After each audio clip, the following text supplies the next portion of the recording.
West Side, everybody know everybody, right? I got nothing but love in my heart for West Side niggas, nothing but love. Live from Detroit, live from Detroit, live from Detroit. Pink suits with hats to match, big crocodiles and Cadillacs. You looking for the fattest sacks? This is where it's at. Windows tinted, seats fully reclined. Keep the hands on the burner, cause niggas know that it's money on our mind. Yo, what up, though? It's your man, Johnson, aka the tinfoil hat Titan, aka the conspiracy realist, aka the technology snob, Steve Jobs Jr. Don't text me with your green bubbles, aka only debate my equals, everybody else I teach, also known as Juice, because all the Juice, because all the hoes say J.U. Ice, Young Caesar, because you know you can't run without me, Mr. If you don't like me, fight me. I got kicked out of Noah's Ark because they couldn't find another animal just like me, aka the West Side T'Challa, the new leader of Wakanda. Don't debate me, debate your mama. I am the best there is, the best there was, and the best there ever will be. What up? What up? You know, we could have gave you like an extra 15 minutes or something when you got in the house. You know what I'm saying? Like we work on our own schedule.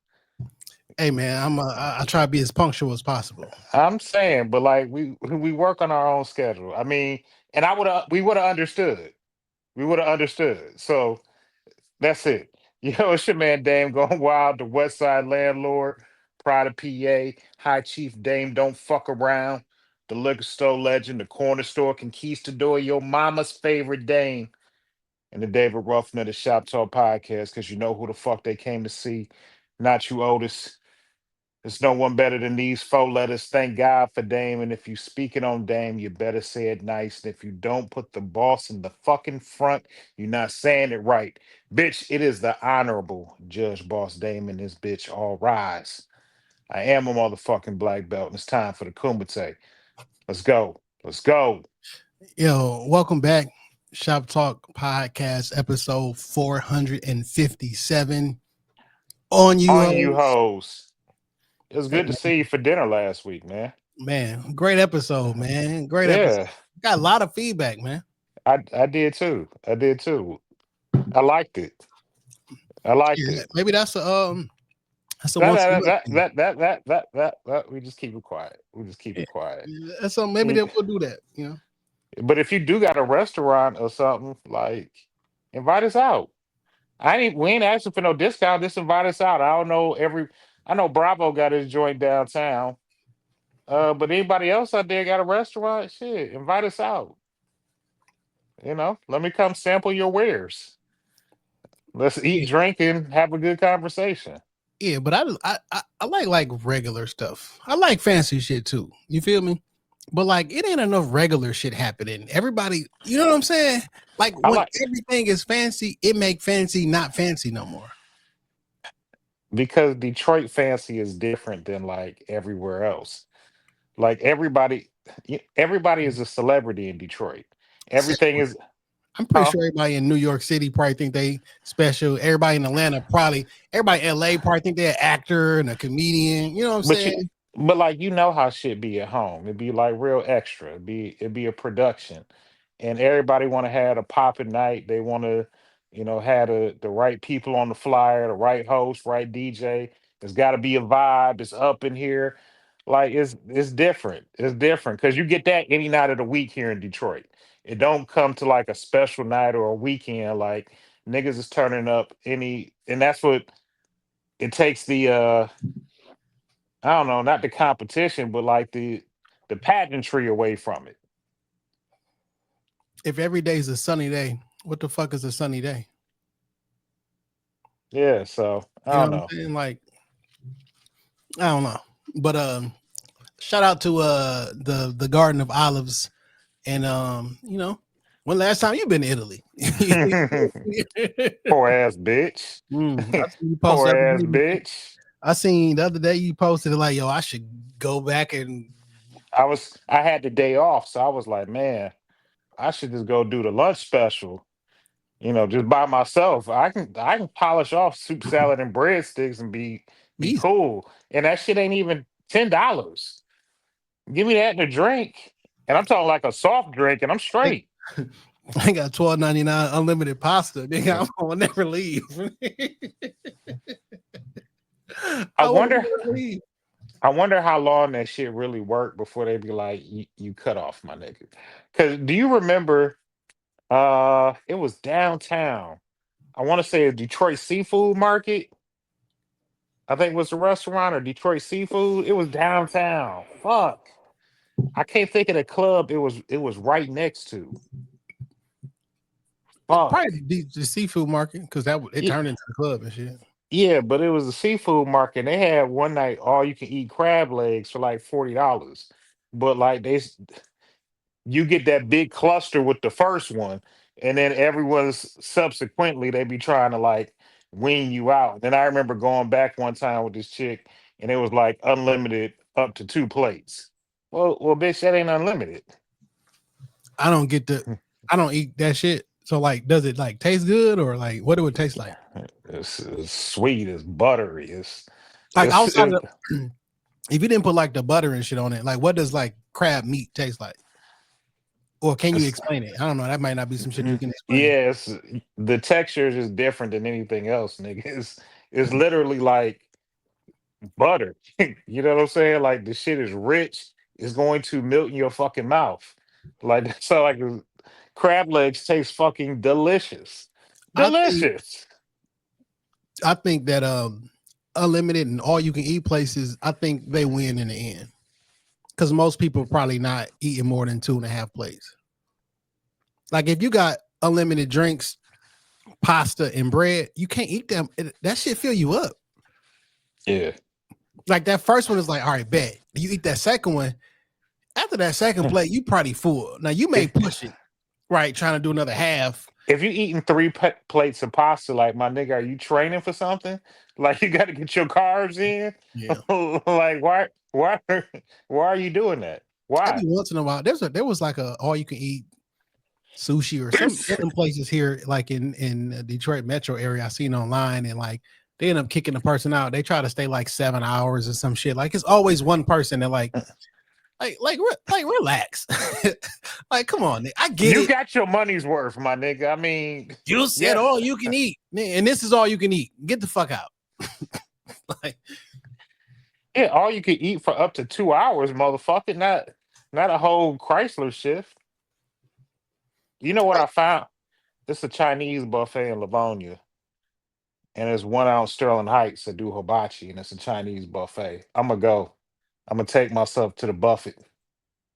So if you see me at the Chinese buffet, if holla at I your go guala. to one, I don't eat Chinese food like that, but I think I told you I went and got some Chinese food last week. Yeah. I would just get it'd just be rice and orange chicken, like over and over and over again. And at that point, I when I went to the Chinese spot, it was like $15. I ate that shit for 3 days. I ate it for dinner, took it for lunch, then ate it for dinner again. I'd be straight off the off the one serving. Yeah. And yeah, well, I'm going to the buffet. You remember when Little Caesars used to have a buffet in there and it was all you can eat for $5, Yeah. some shit like Hell that? yeah. Never ate a whole piece of that motherfucker. Like it just never made it that way. Oh, 3 slices. Yeah. 3 slices and all you can drink. That's why your mama tell you don't drink no pop till you done with your dinner. Nigga be full of fucking Pepsi. Yeah. And Pepsi and pizza have you full as fuck. You burping everywhere at Little Caesars. Anywho, man, how was your week, my brother? Week was good, man. Shout out to Pharaoh and New Era Detroit. I was able to get by to the store. He was doing something for our men's group, giving free groceries. I was able to get by to the store, get my groceries. Shout out to Pharaoh for that beautiful ribeye he sent a nigga home with. Um, New Era Zeke turned 40, and for his 40, Yeah, he was giving away free groceries, and I think they had some joint over, and it was free gas on that day as well. So yeah, free gas at Big Mo's, and then they did free lunch at Smacking. yeah. So my birthday on April the 16th. I'm not giving away free groceries. You niggas can get me groceries. Okay, it's hard times out here. Pharaoh was like, the store gonna be closed for the next 2 days as they got a restock. And I said that's good that the community came, bought them the fuck out. You know what Yeah, I'm saying? yeah, That's love. it is. That's real love. Not alone with getting free grocery. Well, I don't know. I don't know how the financials worked out, but to buy a store out in the hood that survives off of people buying from the store in the hood, that's dope. Man, I had a rough day yesterday, though. Well, that shit started off crazy. Woke up in the morning, take the dog out, and that nigga did something weird. I'm like, nigga, is you okay? Stepped out on the back porch or back area, door closed, locked myself out the house. I'm Okay. inside. I mean, it's early as fuck. I'm on my way to work though. I need to be going to work. I'll stay out in my drawers, by the way. Lock myself out the fucking house. I had my phone in my hand, so I was able to get and then plus I got into my garage. You feel me? Cars in the garage. I'm in the garage. It's just me with a t-shirt and some fucking drawers on and shit. You know what I'm saying? So, but the door to get to my living room is locked. Cause of course, you know what I'm saying? I lock it when. So then nobody has an extra key. You know what I'm saying? Yeah. Something like, how the fuck? Then I'm trying to get into the motherfucking door, break the door, cut my hand. You know what I'm saying? So now I'm bleeding. My dog is doing weird shit in the backyard. I end up having to fucking break in my fucking house.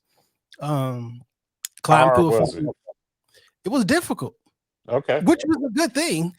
But there was one thing that I remember that I did that I shouldn't do, but I did do in this one particular time, and it helped me because windows was not breaking like I thought they would break. Like I couldn't pry nothing open. Like it was difficult, and I was very, very frustrated. So I finally got back in. I'm bleeding. How Dirt late are you for work? 37 minutes. Okay. Yeah. I don't be late though. You feel me? I was very frustrated.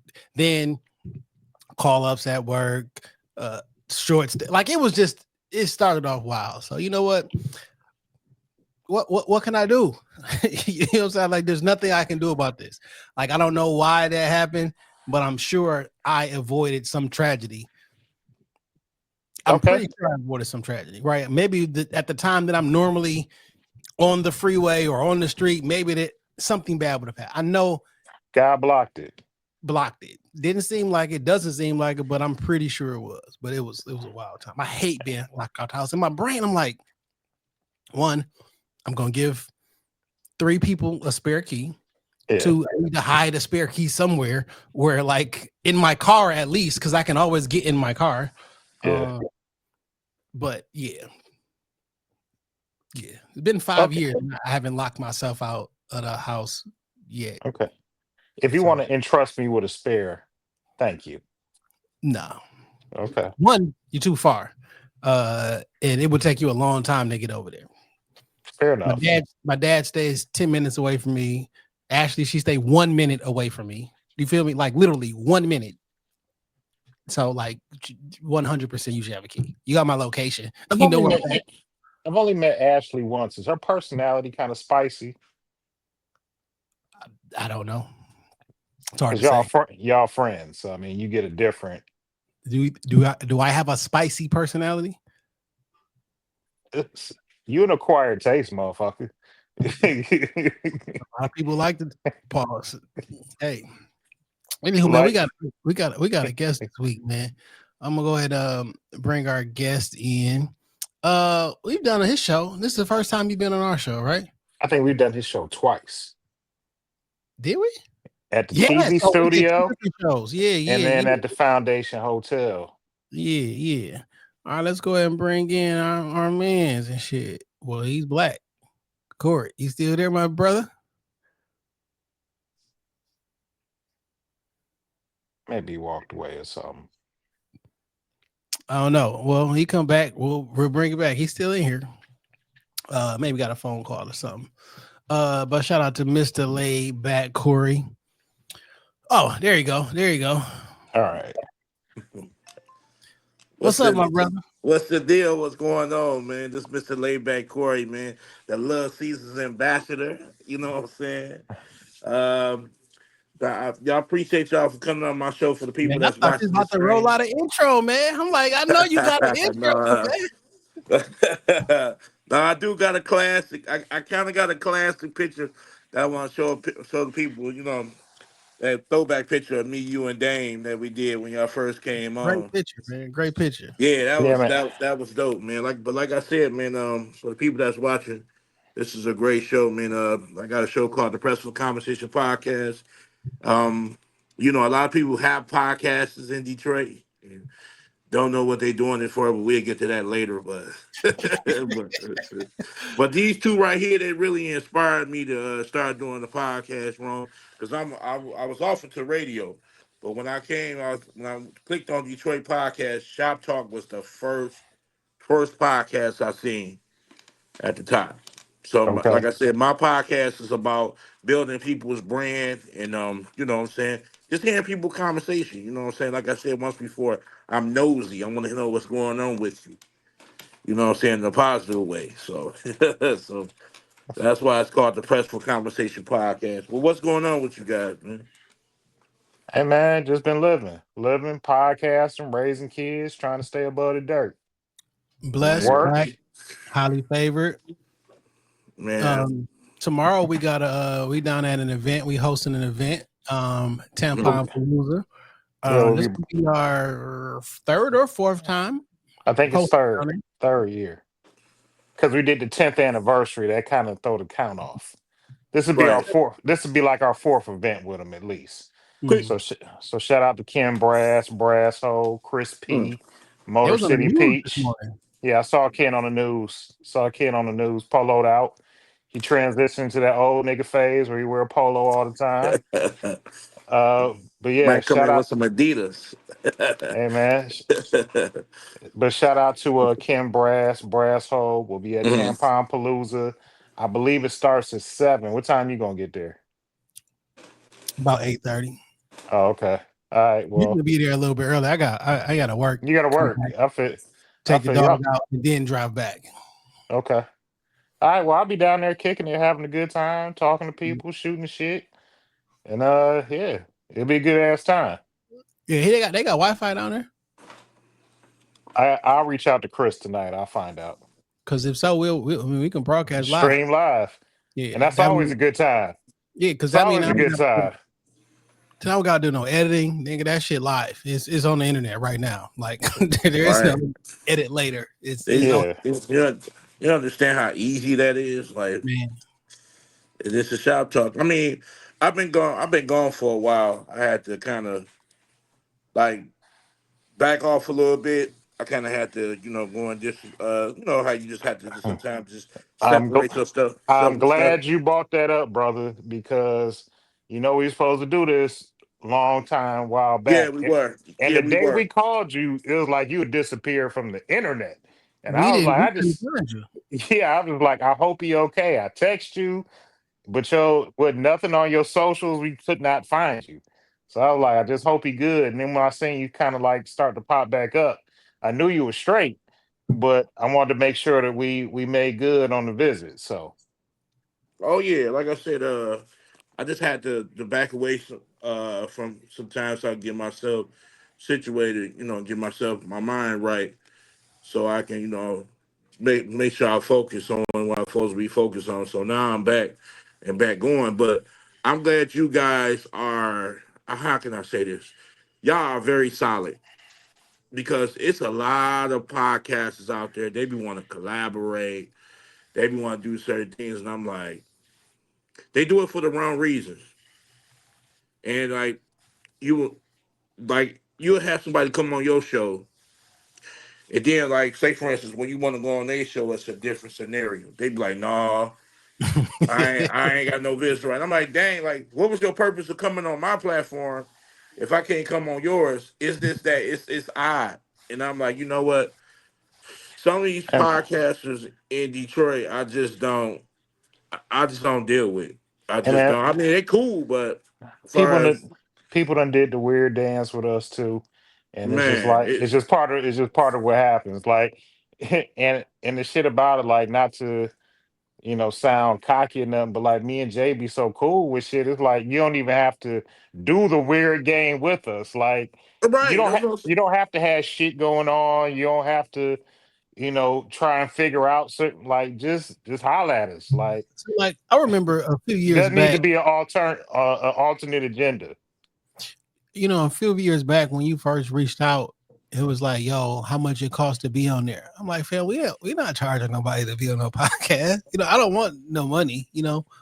We'll come on your show. You can come on ours whenever everything makes sense. You feel me? right. And if we don't got nothing, like, yeah, fuck it. And then like if we didn't been on your show, I had a pretty good time down. Well, I can't remember where that place was, but It's really in it was cool. Highland Park. No. No, the The Foundation first Hotel. Foundation Hotel, yeah. Foundation Hotel. Cool. I like that place. It was cool. Mhm. We met the boxer dude, the one down there with you and shit. You know what I'm saying? He was really Oh, yeah. cool. Like it was a cool vibe. You feel me? So it's like, well, Right. somebody reach out and everything all good. Man, all right. It's all Yeah. like I don't understand I'll how be people be honest. so weird. Remember when y'all had that wherever all the podcasters came up and meet up? Yeah, we had the summit last year. Y'all know the Yeah. reason why I came, because I wasn't gonna come. I'll be honest with you, because none of them really reach out. They don't. None of them. Like they do. I mean, but sometimes niggas don't know each other, at least in that type of space.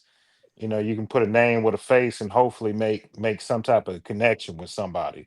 Cause we don't know a lot of people that show up to shit, but like I Right. said, like if niggas talk to me, I'ma kick it. I Yeah. ain't never gonna be on no hoe shit. So I mean, Right. you just gotta work the room and make the connections. Sometimes, man, I mean, it'd be a lot of imposter syndrome stuff going on where people don't even realize they influence or they may not think that they're good enough or worthy. They got people listening and tuning in and tapping into them. But sometimes people don't even recognize the talent in the community that they've already built. And they may be afraid to reach out. You know what I'm saying? Like, well I'm going to be on the people going to be asking me questions. It'd be weird, man. So I've learned not to take things personal, but I thought that way as well. Like, why y'all so weird and socially awkward? Sometimes people are just weird Yeah, and socially awkward. it's just crazy, man, because it just, man, it's y'all, man, it's just, they don't do and then a lot of people doing podcasting and they don't know what they're doing it for. They don't even have a vision while they doing the podcast. They just doing it just to be doing it. Like, and it's a lot of people like just doing podcast, especially here in Detroit. I'd be looking at some of them, be like, uh, what are you doing it for? Hey man, everybody in Detroit is a star. They just trying to find Yeah, what they a star at. You know what I'm I'm okay. saying? I'm okay with being me. That's it. Like, if you can't That's do it for free, like I didn't have people I reached out to, man. That like you, and that's true. You said that, damn. I didn't reach out to people being on the podcast. Is I'm gonna get reimbursed? I'm like, I'm not about to pay you to talk to you. Right? And then I go on their Instagram followers. They got like 1,000 followers. Like, yeah, I'm not about to pay you. I'm not about to pay you $600 or $700 to talk to you, and you only got 1,000 followers. Are you nuts? I'm not gonna pay a nigga $600. It was ah shucks. I'll let that nigga live. But Man, I just but feel like niggas tried to charge us before. It's just that ain't the game we play. That ain't the direction we move in. So I thanks but just No. no feel like, thanks. man, will it be a cool conversation? You know what I'm saying? Like it be sometimes that people may reach out or a person will reach out where the person may be interested, but like I don't know how that ties into a conversation with Dame and myself. You know what I'm Mhm. saying? And it's like it's not no, it's just not right now because I don't know how to facilitate this particular conversation. It's somebody that's been reaching out for a while that I know it could be a good episode, but I'm not ready to have that conversation yet because I feel differently about what they represent, and I don't want it to come off contentious. You feel Is me? it the Right. group? Yeah, Okay. right. They've been reaching out for a while, and I do want to kick it and I want to talk to them, but like it just gotta timing is timing. You know what I'm saying? I Like don't. you said, it got to make sense. Yeah. It's all about, like you said, timing. And like I said, it's a lot. Like I said, it's some podcasters in the city, because all around the world I can't speak on it, but the city that's very cool. But I give off this the vibe when you come to my platform. Is just I want you to. It's all about you. It's all about. It ain't about me. It's about you because I'm coming. I'm open arms, and I want to know what's going on with you. The reason why I brought y'all on is because I seen how the work y'all put in. They don't understand the work podcasters put in. You know how long it takes to edit, like just to put everything together. It costs money. They don't understand that. Like they don't understand how much money and how much effort it takes to move equipment. You gotta get up. You gotta think, come up with content. You gotta do this. You gotta move this, move that. They don't understand that, like how hard it is to do stuff. So that's why I'm very passionate about just talking to people, just having a conversation. But y'all inspire me. I tell people all the time, Dame and Jay inspire me. The Shot Talk Podcast is where it's at. I don't care Man, what y'all need to really check them out. They have really great content, and they really I didn't see them pull up on guys. Matter of fact, y'all went to a barbershop on yeah, Linwood a few yeah. years ago. A few years ago, they'll That's pull Tommy the up was home. on you and talking come around. talk to you. Yeah, that's the Yeah, homie Tommy. Yeah, Yeah, so shout out to they'll pull Tommy. up on. That's how much I pay attention. Like matter of that's fact, how much I now that follow. I think about it, that was during March because we did a March Madness episode, and Kanye we songs, yeah to get to the what was the number one Kanye song, and we ended up Can't Tell Me Nothing was the what I ended up believe. winning. Yeah. Yeah. Um, next Hey, week we're doing a March Madness episode. I don't know what the topic. I got a couple ideas with a topic, but we're doing a March Madness episode next week for sure. okay, I want to do one with that list Verge sent though. I want to go through that list. Mm. This cool. I mean, is Okay. that going to be a list that we can talk about on a podcast though? I think that's more of a visual, a YouTube thing. Okay. Well, maybe we should all get in the same room and talk about it. Yeah, but the that listeners won't be that'll in the work. same That'll room work. with what I'm That saying. definitely will work. Uh, You know that So some what are you saying? What are you saying? We do like a live stream and we all talk it through? No, what I'm saying is next week I want to do a podcast with a different topic so that people listening can actually enjoy it, and then we can do some YouTube shit for sure. Oh, But you like, if we talk trying to about be facetious. what you mean, No, I'm just fucking with you. I get what you're oh, saying. I get what you're saying. like, cause so like we the make list is about BBLs. How we gonna people gonna be listening talk about like you got to see what the ass and titties look like, basically, right? And most of our listeners weekly are audio. BBL, big ballers living. So, quick uh, question. I want to know, how did y'all like? How was the first experience? Like the first week doing the whole podcasting thing, because they don't know how. Like I just told, you just said a minute ago, they don't understand how podcasting is. So break it down to us. Everybody's looking on here. Like, how was it for the first week for you guys? Like, The first week wasn't, I mean, we didn't know what to do. We was just kicking it. okay. I don't want to say we didn't know what to do, but it was like formatted out. We had a couple topics we talked about, but like we was Hmm. literally at my house just kicking it. Or was it Okay. at your place? week one was at my place. Week two was Yeah. at your because you had Nina came over and she killed Prince and yeah, killed Prince. That And sounds we, so bold right now. She called him yeah, a she called him a she, junkie, and I didn't know what to do. I was so there's the second That is episode. so bold, man. So Y'all, if y'all y'all go can't be listen to doing the second blouses like episode, that, man. that, She that called shit hurt. she called She the called nigga a him a junkie. junkie. She She called was the Prince a first. junkie, man. So to answer your question though, Cory, like I think it's different now than then because back in 2016, there wasn't a bunch of examples. We was just kicking it. I Mm, think we was more creative during that time frame because like we was planning episodes weeks in advance. It's like it was just so new. You feel me? And mhm. I mean, it wasn't. It still ain't no right or wrong. You feel me? And getting one or two listens or whatever, it was just dope. We just found But, out what worked for us. I do want to say something real quick. I love and I miss Nina. we should sit down and talk with her soon, even if we don't have like I just like to get her opinion on shit because Nina be loud, real opinionated, and be wrong as fuck to me about a lot of shit. But that's my girl. Nina, if you are listening though, this Queen of Southfield character you trying to morph into, I don't like it. It's time to do a gimmick change. I want you to be I want you to be something else. But the Queen of Southfield that you trying to take over, I don't like that for you. I don't like that for you. I She love was you. in I that. She love always you. been And shout wild out out. and shout out to my nigga Dwayne, your husband, because that's my dog too. We got to go see some wrestling together. Me and Dwayne went to middle school together. Man, He used to have a flat oh top. man, you brother. Speaking of wrestling, man, this No, getting wrestling wait. gets Now, heat. Corey. Mm. Now, Corey, you mentioned that like when people is a guest on your podcast, it's all about them. Mm. Well, you a guest on our podcast, so you know it's about to be about you a little bit. You feel Right, me? right.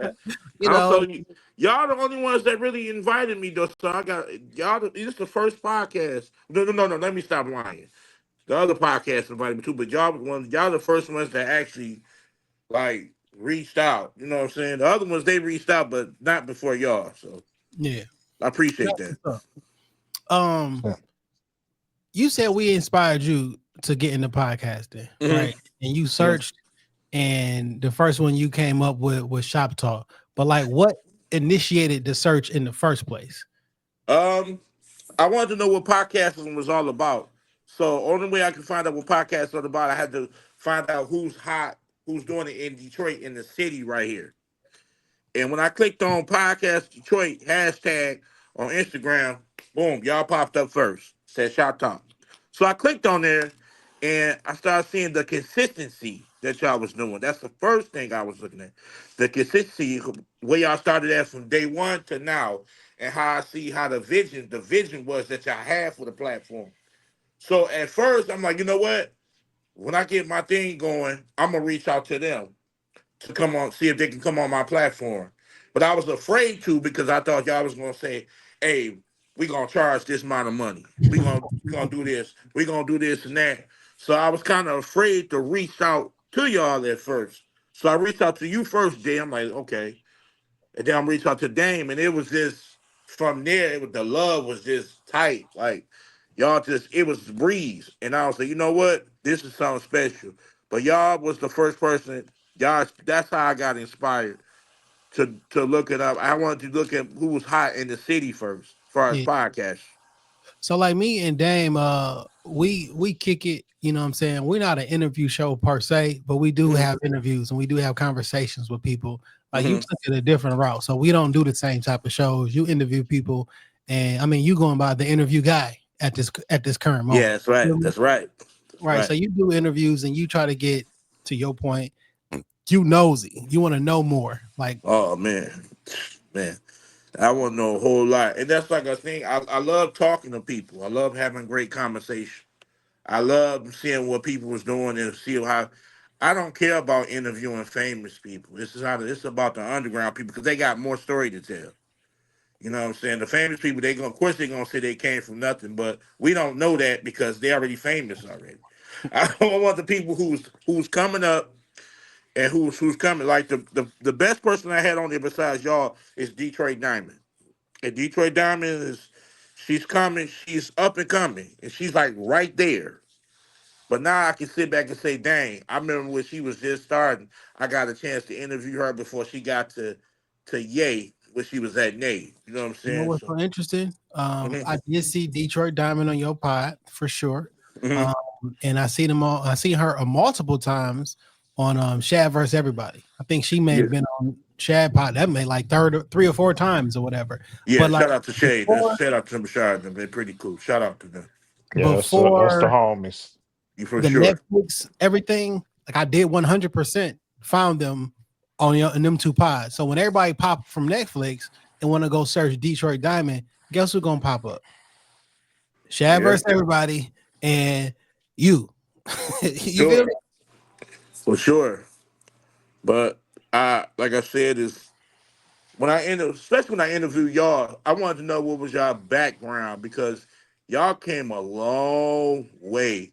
And I knew you knew about podcasts. This one little thing you did on my platform when you fixed the microphone. You was like, "This is how it's supposed to be," and the microphone was clear the whole time. A lot of people don't. A lot of people don't understand how important audio is.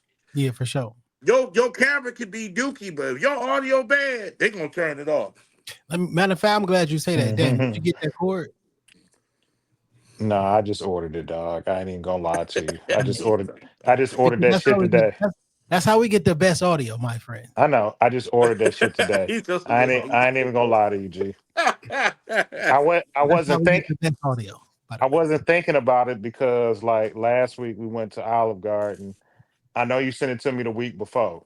Last week we went to Olive Garden and like we were just talking at the garden, but like when I went to set up, That was a get great it. episode too. That was a great content. Thank you. Oh, But thank you. when I got back to set up everything at the crib, I was like, "Fuck, that cord would have really came in handy." Because I know the audio sound different, and that's my bad. But it'll be here by the time we record next week.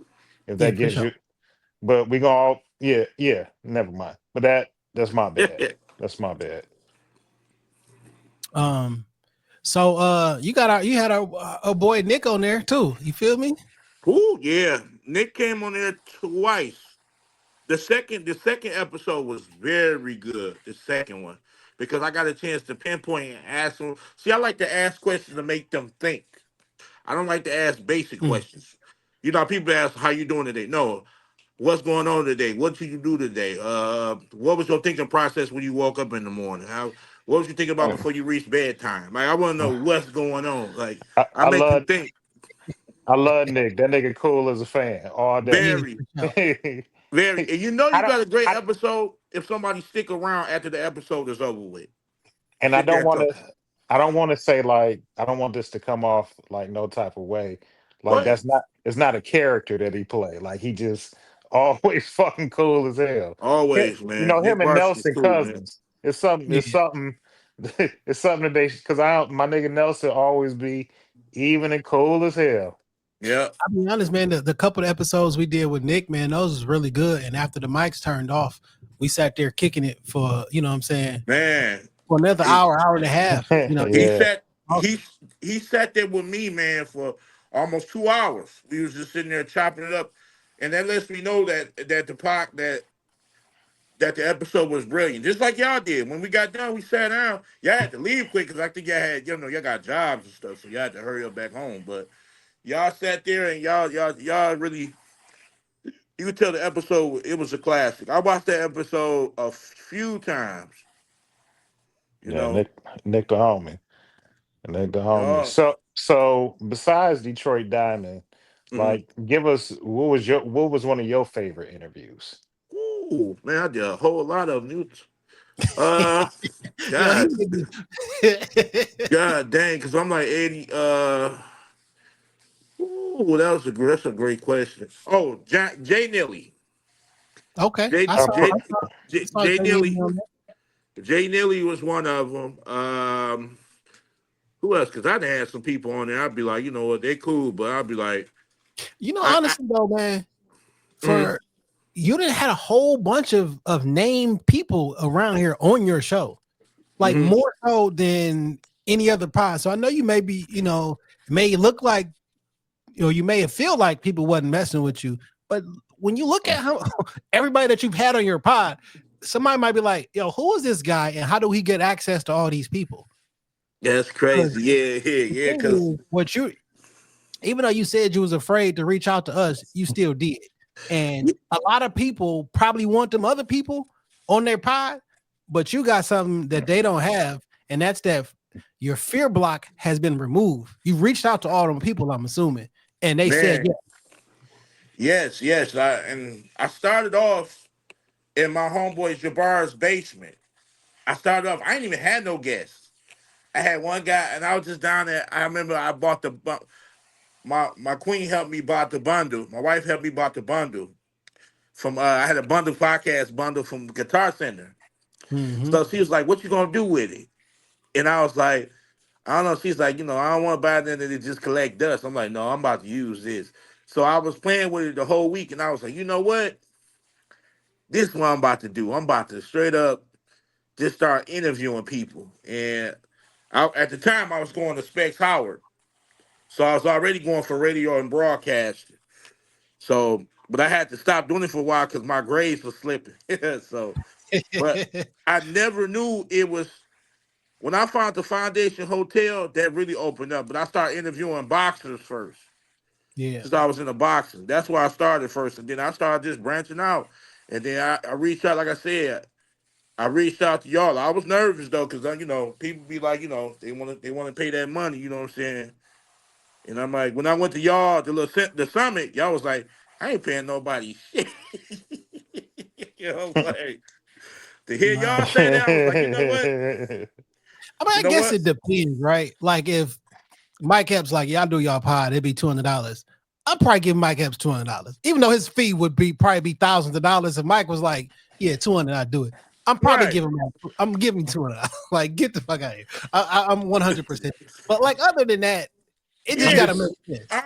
I'm not about to. Go ahead, Dan. I'm sorry. I understand why niggas charge, or some niggas charge. I get it. I mean, everybody feel like they should be compensated for their time. And some people's time, I know what I feel my time is worth. I can't tell another man what he feel his time is worth. But I can tell you that, like, we're not gonna do it.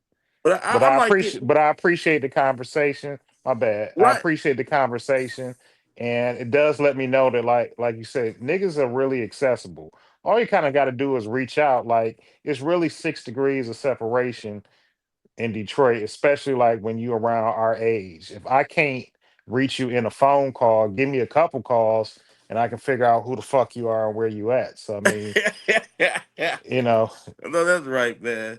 But I'm like, shoot, some people you interview, I'm like, shoot, I treat them, I'm Joe Blow. You should be paying me money, bitch. You should be paying me to talk to you, shoot. But and then you had us on your show, your boxing show, which was on TV, by the way. On the radio, on 88.1 FM. Yep. And a lot of people don't know, Jay, like, they don't know the difference between podcasting and radio. It's two different scenarios. Mm-hmm. People be like, well, they just said no. Radio is ran by a transmitter. When you hear on the radio, it's live at that moment. Podcast is pre-recorded, or unless you are live, like now. Yeah.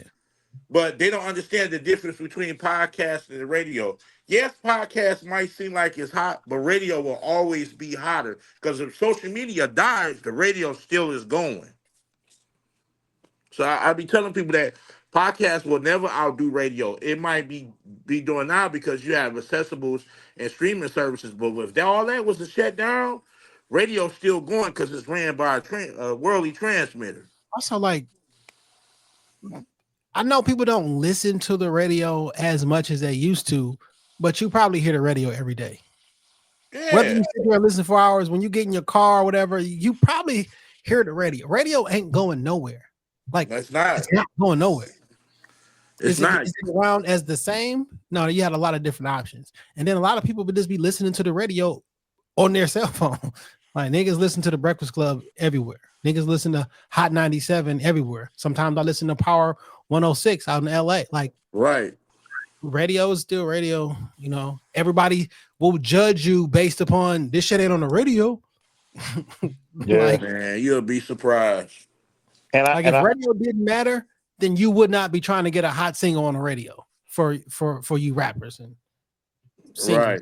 If you got a song, that's the stamp of accomplishment. I remember the first time I heard my song on the radio. And like, nigga, I was on you can't tell me shit because I was on the radio. You couldn't tell me shit. I was at work and about to flip your desk and quit. The intro song to the Shop Talk podcast, to the actual podcast, was on the radio on What's Next on the Menu. Went fucking crazy. You couldn't tell us nothing because matter of fact, DDT, who I'm friends with now, right? Like I didn't know DDT. I know my mama passed him the CD and he hit us up. We had a live telephone number that we put on the back of all the CDs, right? And he called and left a voicemail on the number. Like, yo, I've been listening. We took that audio and we put on the album too, by the way. But like, yo, I've been fucking with this shit for a long time, blah, blah, blah. And like, when that shit played on the radio, I'm like, I start getting phone calls. I'm like, what? Like, it's a different feeling. Like it's a different feeling. You like, you want to play this, cool, but like it ain't right. You mean to tell me that like right now, everybody is listening to this at the same time? The at the same time is important. You feel me? Me and Ant do a podcast about watching TV shows and movies and shit, right?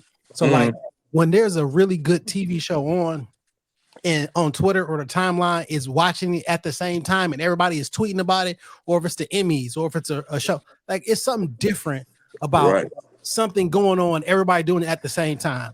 Or oh shit, somebody just went live. Remember when Versus was popping?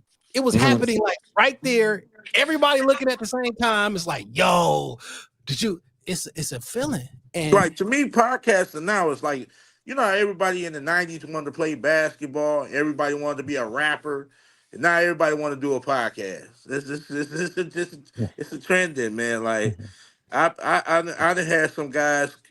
It's a pleasure when guys come to me and ask me, how do I start my own podcast? I said, first of all, you got to think about what you're going to talking about and what type of audience you're chasing. And then once you get started, it's all about consistency. See, people don't understand the consistency part is the hardest part because you're going to have challenges. You're going to have time. It's been times, y'all, I wait a guest didn't show up for 2 hours. I'm sitting there. Everything's set up, ready to go. They late. They come in, and then remember, I got other slots, other people coming in. You ducking into their interview. So it's just been times, man. I just tell people, consistency and like you said earlier, being on time. That's the main thing. You want to be able to be on time because remember, you gotta respect other people's time too. You know. I respect other people's time more than they respect their time. Yeah, exactly. And people don't understand like. It's just so many people. Like, it's okay to do a podcast. Everybody wants to be heard, but what are you talking about? What is it about? My podcast, I had a vision. I just, I'm just going. I love interviewing people. I love talking to people. I know so many people now, but everybody who came on my platform, including y'all, had the same thing said. It was a cool vibe. I didn't. I make them feel like home. That's what it's all about. I'm not trying to get no popular. If y'all don't make it, I don't make it. That's how I feel. It's not about me. It's about my goal is to put you on. My goal is somebody could look at my podcast and be like, "Dang, I wanna put this guy. I want to book this guy for a show. I I got want a to have question. these guys on my podcast." I got a question. Dan, I want you to answer first, then Cory, you go. I was having a conversation and shooting somebody else's pod a couple weeks ago, and they were like, man, everybody got a podcast. He's like, I think they should take the podcast equipment. Too many people have podcasts. There should be a barrier of entry, right? And I said the exact opposite. I didn't agree, right? Dane, what do you think about podcasting? Do too many people have it? Should it, like, what do you think? I mean, two things can be true. Yeah, too many niggas have it, but it don't need to be no barrier to entry. I look at the podcast, this shit's still the Wild West and like the unsettled Wild West. We still in the desert. You know what I'm saying? It's enough room for everybody to dig for gold. You know what I'm saying? No matter what you into and what you like, is somebody out there that may be interested in that shit. And you just gotta they just gotta connect with you. I don't think it should be no barrier entry. You know, shit will if it don't come out in the wash, it should come out in the rinse. You know what I'm saying? Like shit that don't stick around. Shit that do stick around. It's ebbs and flows in any business. Sometimes niggas be up, and sometimes this shit ain't for everybody. You know what I'm saying? But it's just like, but there is space for everybody. So nah, like I want to hear different opinions. I want to hear niggas talk. Sometimes I agree, sometimes I don't. But I think, we got access to be heard with anything else. Your socials.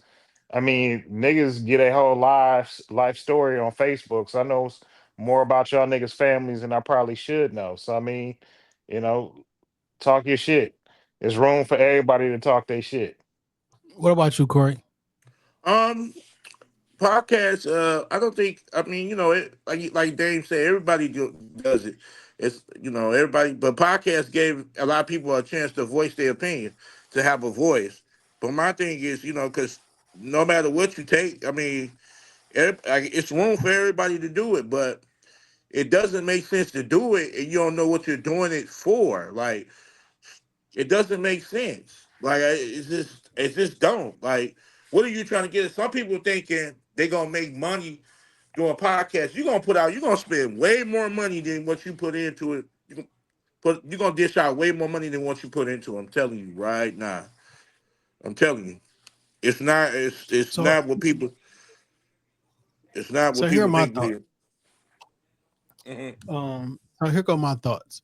I don't know if there are enough podcasts. I look at this shit like art because it quite literally is art.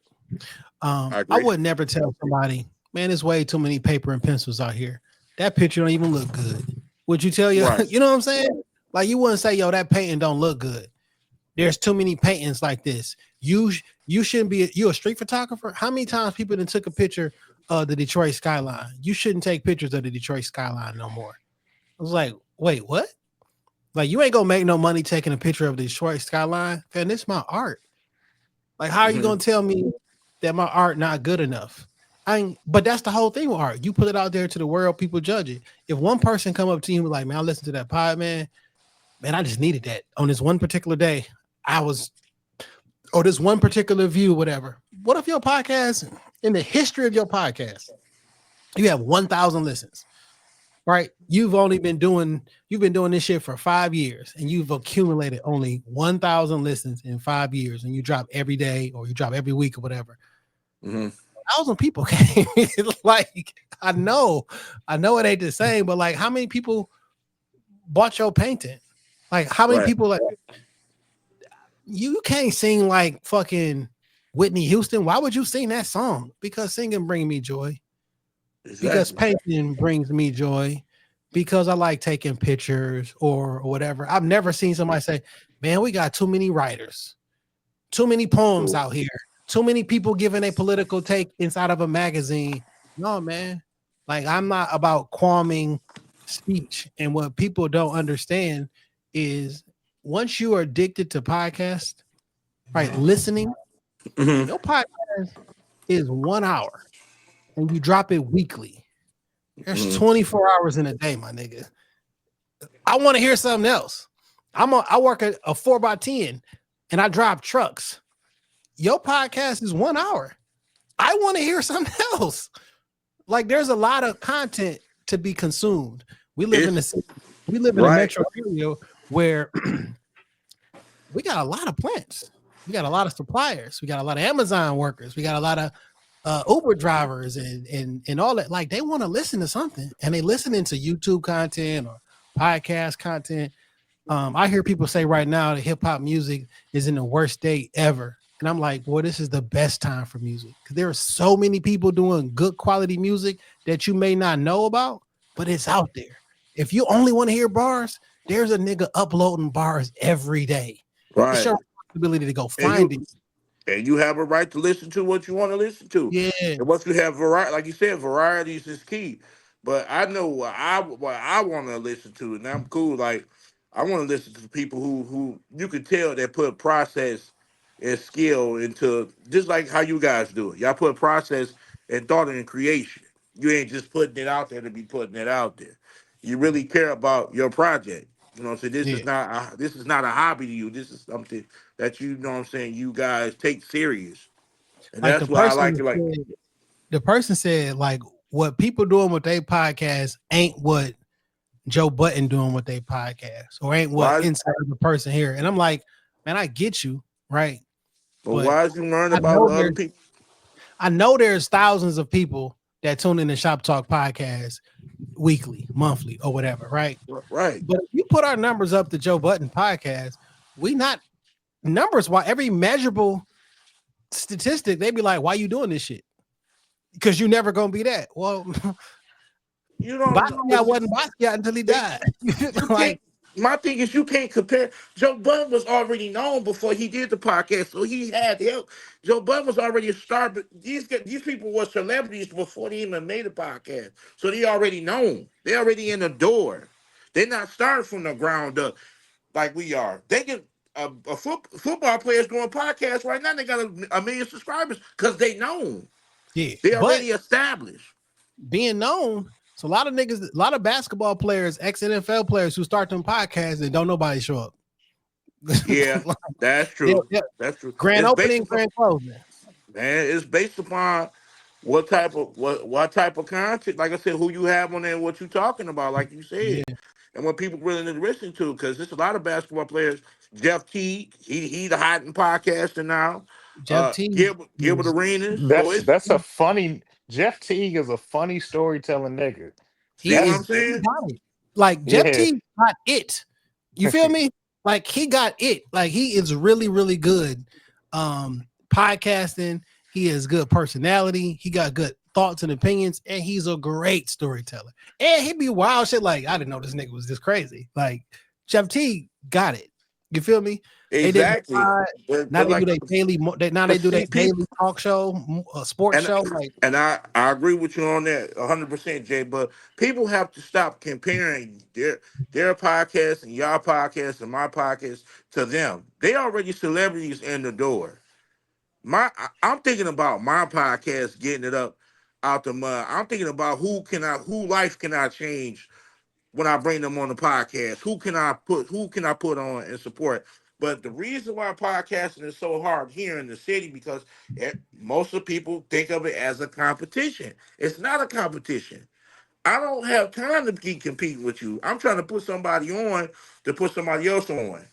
I'm not competing with nobody. I'm not trying to be a celebrity. I'm not. A lot of people are struggling with podcasts in general, or content and content creation in general, is because you having a trouble being yourself. You're afraid to show people who you really are, how you really feel about that's good. Man, I agree.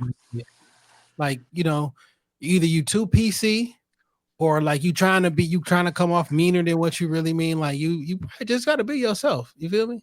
Me and Dame have found we have carved out where, I mean, some of this shit gonna be entertaining. You know what I'm saying? You put a little sauce on it, but like, I really feel the way. I feel like I really feel this way about most of the shit I say. Like, you know what I'm saying? Yeah. Some of it may be a little bit sauced up because just whatever.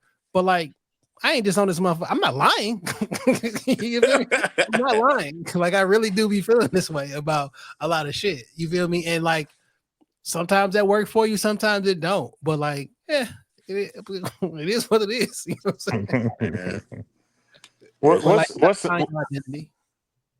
I was gonna say, what's some shit going on this week you got an opinion about? But nigga, that is a very healthy glass of Mountain Dew you drinking. That's at least your second one.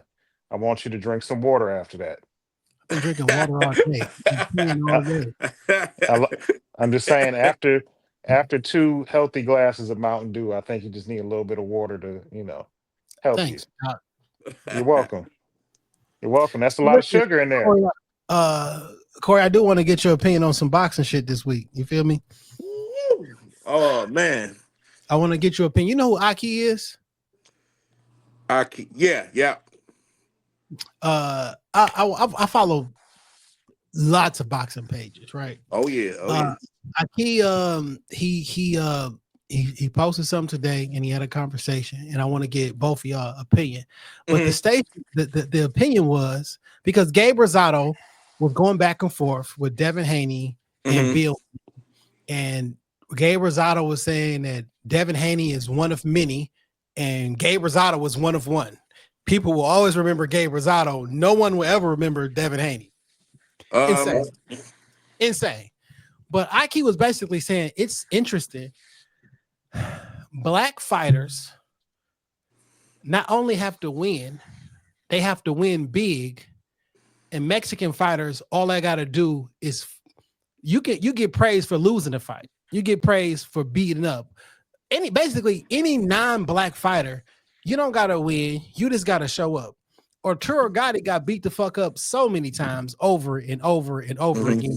And he gets, he made a good showing of himself. Gabe Rosado has been knocked out, 5-6 times, lost every single time he steps up in competition.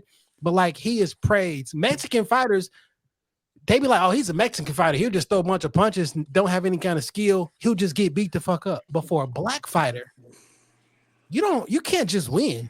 You got to win, and you got to be excellent. Like beefed with the greatest fighter of our generation, Floyd Mayweather. They weren't happy with how he was fighting. We got to fight over and above, and it's only with black fighters.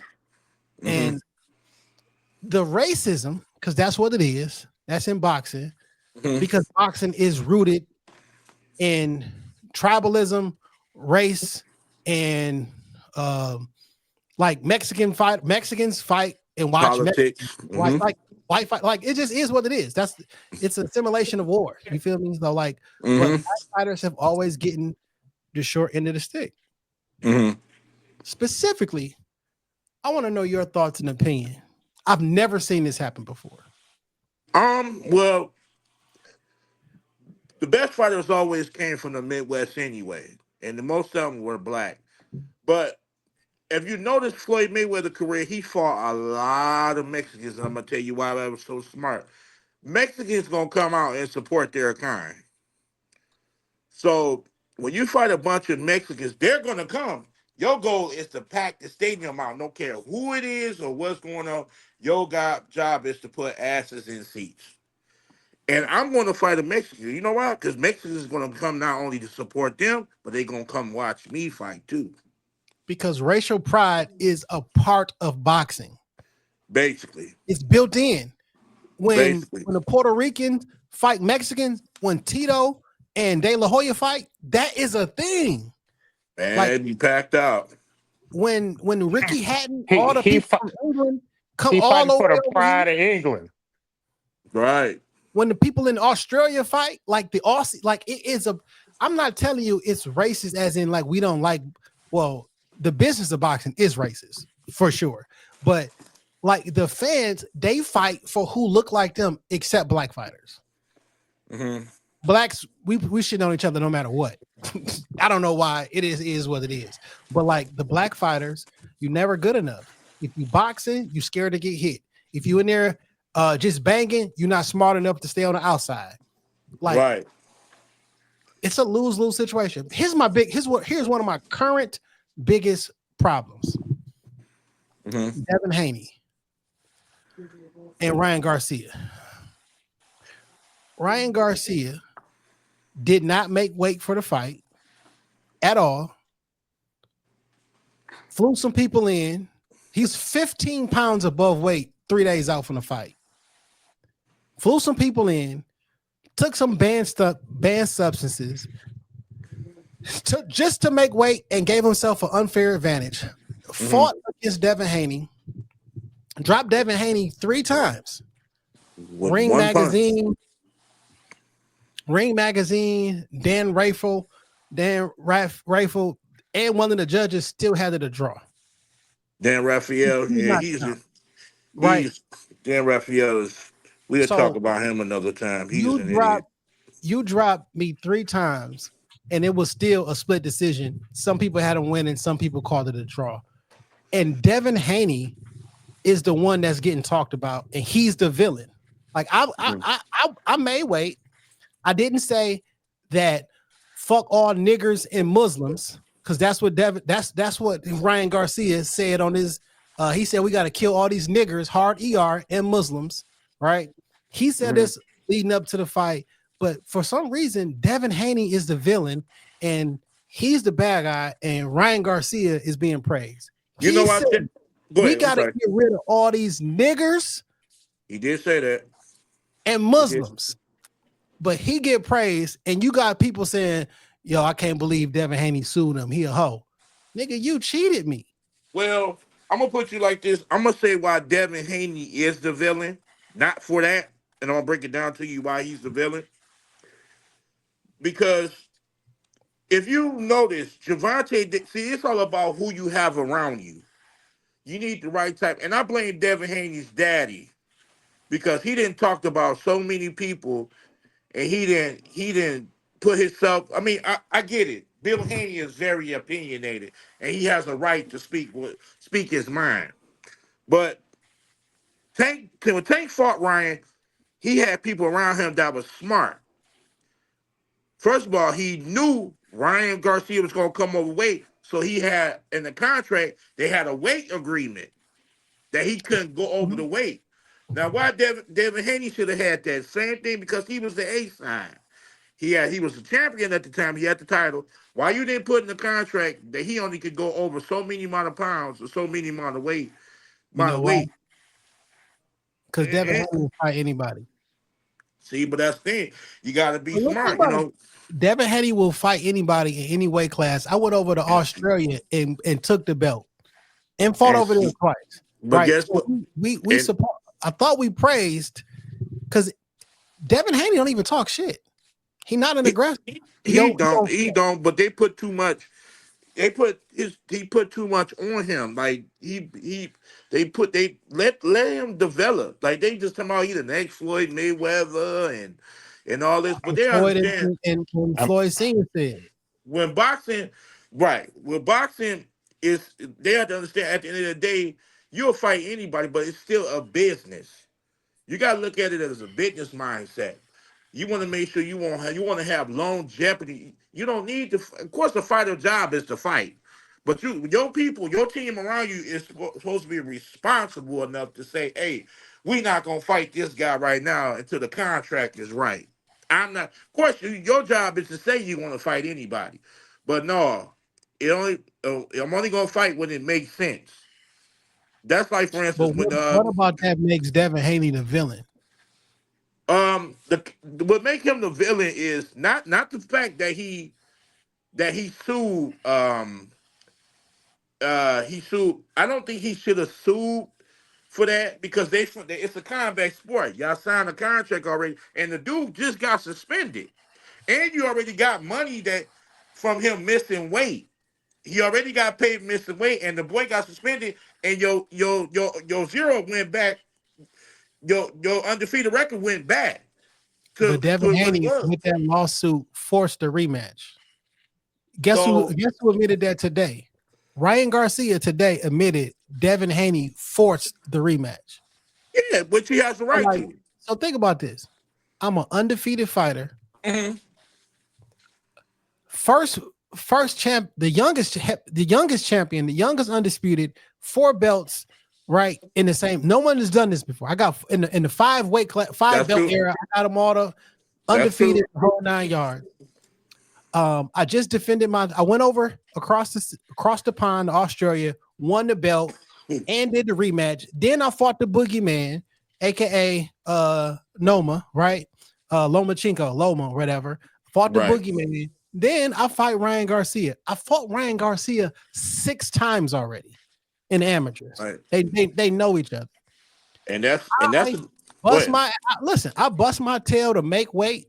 I show up on time. I don't talk mess. I don't flaunt my money. I don't talk disrespectful. I show up and everything. Ryan Garcia don't come to none of the press conferences. He drinking alcohol. He's saying he sniffed coke. He going on rants. He called black people niggers. He said he got to get rid of all the Muslims. He comes in overweight and he failed a drug test. And you dropped me 3 times, and it was still a really close fight. And somehow they mad at Devin. I don't understand it. Well, like I said, people gonna have it's like an asshole. People got an opinion, but I wouldn't be mad at Devin for what he done. I just want to see Devin make the adjustment because even though Ryan Garcia might have been dirty, but dude, he hit you with the same damn shot all night, the left hook. Like, that's like Deontay Wilder only got the right hand. You got hit with the same shot over and over again. Like you got to make it. If I didn't have performance enhancers, would that shot drop me? Yeah, man, Ryan Garcia didn't drop a lot of that shot. Yeah, that's his big shot. Why you think when him and Tank fought, Tank made the adjustment? You see when he threw the hook the second time. Ryan though. That's true, but like I said, Tank a hoe too. But he drained Ryan. Like Ryan was damn near skin and bones. Right, but see, when you're the A side, you can do that. You know what I'm saying? It's all about who you have around you.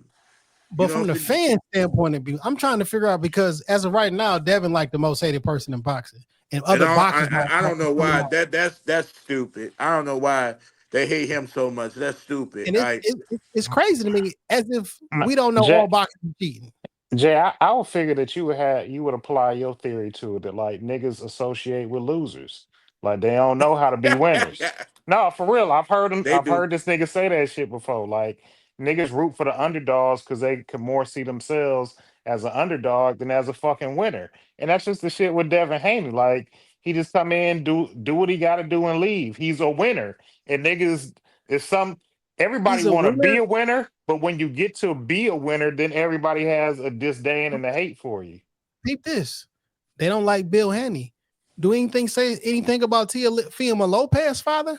Do they say anything about Danny Garcia father? Because them two Right. niggas is wild. They be carrying it on. And Racistly, they by the and way. they both But said when the black racist man got a comments. father that stand up for him, I don't like Danny Garcia pops. That nigga talk too Oh, come on, much. Angel. Yeah, also, Yeah, I don't like that Angel. nigga. Yeah. But you know what? Teofimo Like I Lopez said, boxing is called just Crawford a monkey. He said he not fighting these monkeys no more. Like they super over the top racist. But the black kid from Oakland, right, who got the strong father, they don't like strong fathers, strong black fathers. You feel me? You know what you said? Like boxing is supremely built on racial pride. That's how that race fucking feel. Like that's some cultural shit. That's how they feel. He not the only. Where the black pride though? Cause I be looking at these comments and niggas be on that motherfucker called y'all monkeys and niggers with the hard ER. And y'all talking about but I can't think of the name of the fighters. They fought a couple weeks ago in a press conference. The Mexican fighter has sent this nigga like a fruit basket, but it was full of like watermelon that's and crazy. like watermelon and oh yeah, that grapes. was Keyshawn Davis and my man. He sent them watermelon. They took that racial too because black folks eat a lot of Well, watermelon it was racial, and that nigga and was talk. bananas. Yeah, it Yeah, was. watermelon and bananas. Beat the Yeah, He fuck out was his ass too. And he yeah got punished for that too. Yeah, he beat his ass. Joe did. But that's But how them niggas really feel. this is my thing. I tell people, as far as boxing, um, and you know, a lot of people like people have their opinion, but the people from here, from Detroit, I be asking people. I be quizzing people because people be saying you don't know nothing about boxing but first of all, I started boxing in 2008, and the reason why I got out of boxing because I had eye surgery, which is detached retina. I started boxing at Lasky Recreation Center on the east side of Detroit, and I've been around boxing since 2008. So I done seen a lot, and I done seen a whole lot. I done seen I done been to training camps before. People just don't know, but I don't still know everything about boxing. But the one thing I did want to study first is where I'm from. I asked people who was the first natural born Detroit champion, and they go Tommy Hearns. That's wrong. He's not. Tommy was not born here. Don't get me wrong. He put Detroit on the map. One of them, Motor City Cobra. but he's not from he wasn't born here. And a lot of people say Joe Louis. No, he's not. So I be want to ask you, who was the first natural born Detroit champion? And I got the answer right now that people don't know, and that's my boy. His name is Milton Iceman Cory. He was the first natural born Detroit champion to ever become Detroit champion in boxing. He But was wait, Never. born. He was born here and he was raised here. So you know who people don't get no respect as a Detroit champion?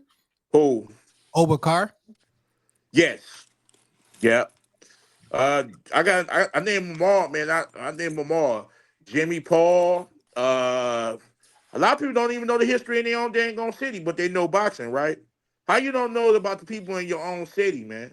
I just don't understand that. I don't care if the city isn't hot, right? You're gonna know people in your city, you know, and people don't know the box. You don't even know the boxers in your own city. How you don't know about the fighters that in your own city? So that's Crunk what you had a call. stable. That's what you call. So now that you don't know shit about boxing comes from Roger Mayweather. You feel me? Like that was Right. Oh, But Roger now, knew boxing.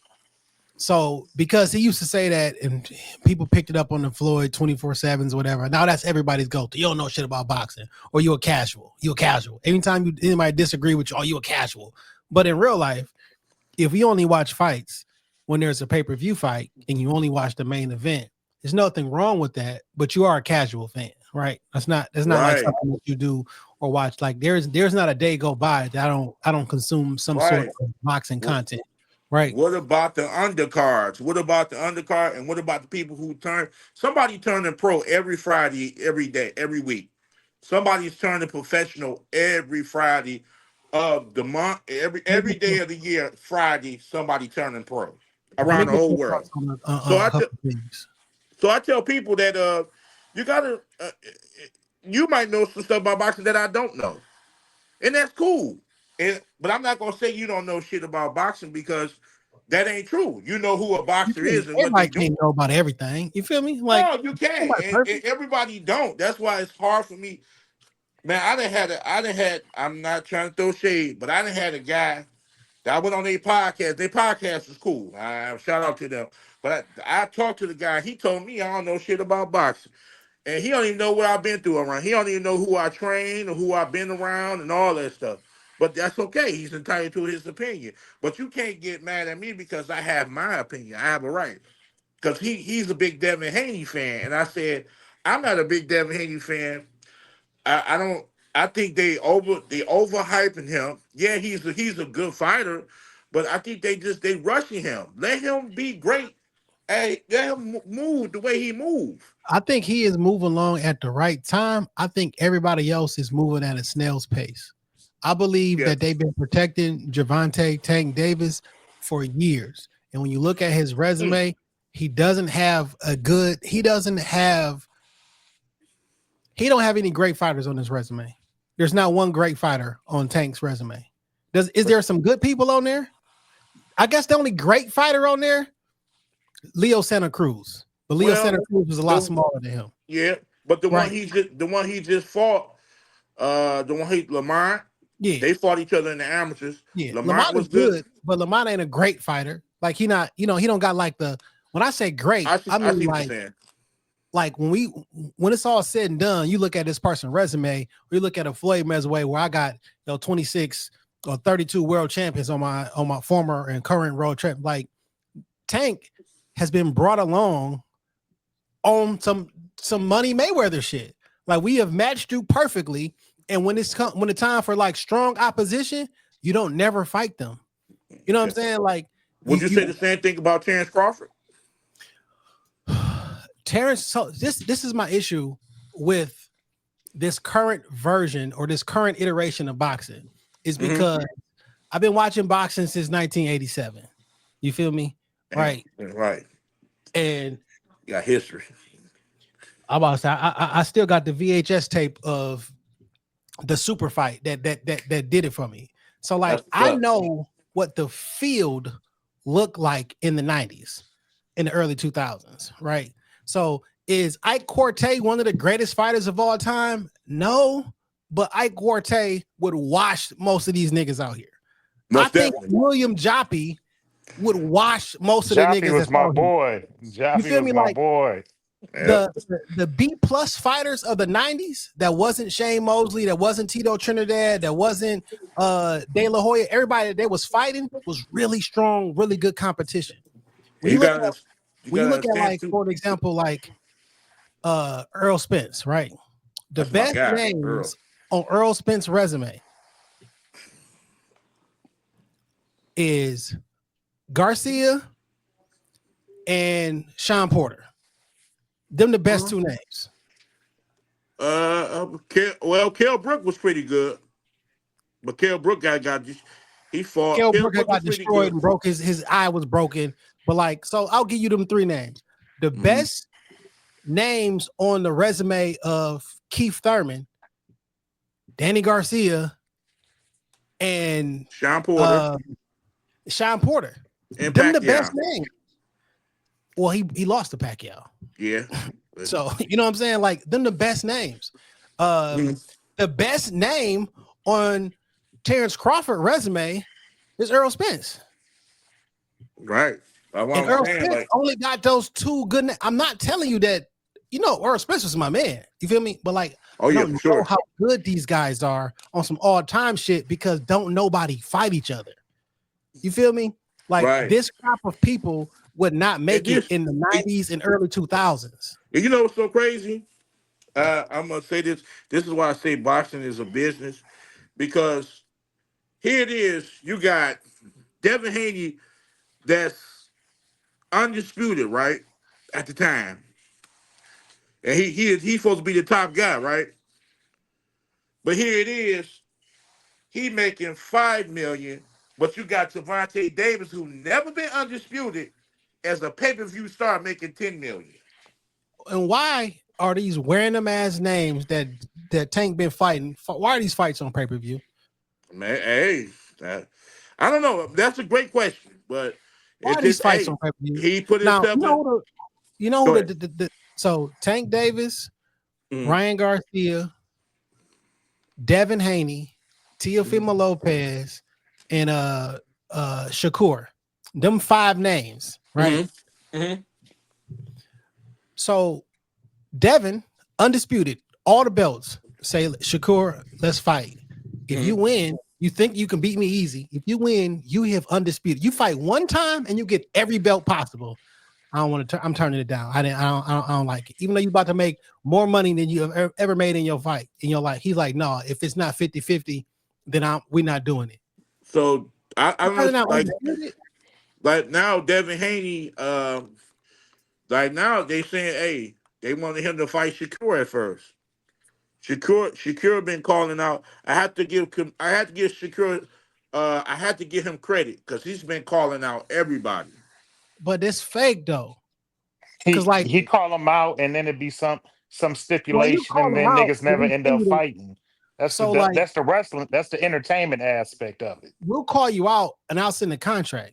And then one of your men's even said, yeah, the amount of money that they offered us was more than we've made in our last 6 fights combined. Right. Mhm. But you won't fight for undisputed against somebody that you say you will easily beat. But on the internet, when y'all in the club, you'll send bottles on the internet, like, oh yeah, I'm calling you out. I'm calling you out. Well, here we go. Like I'm my own promotional person. Here's the exact contract that we sent you. Mhm. You don't want to fight.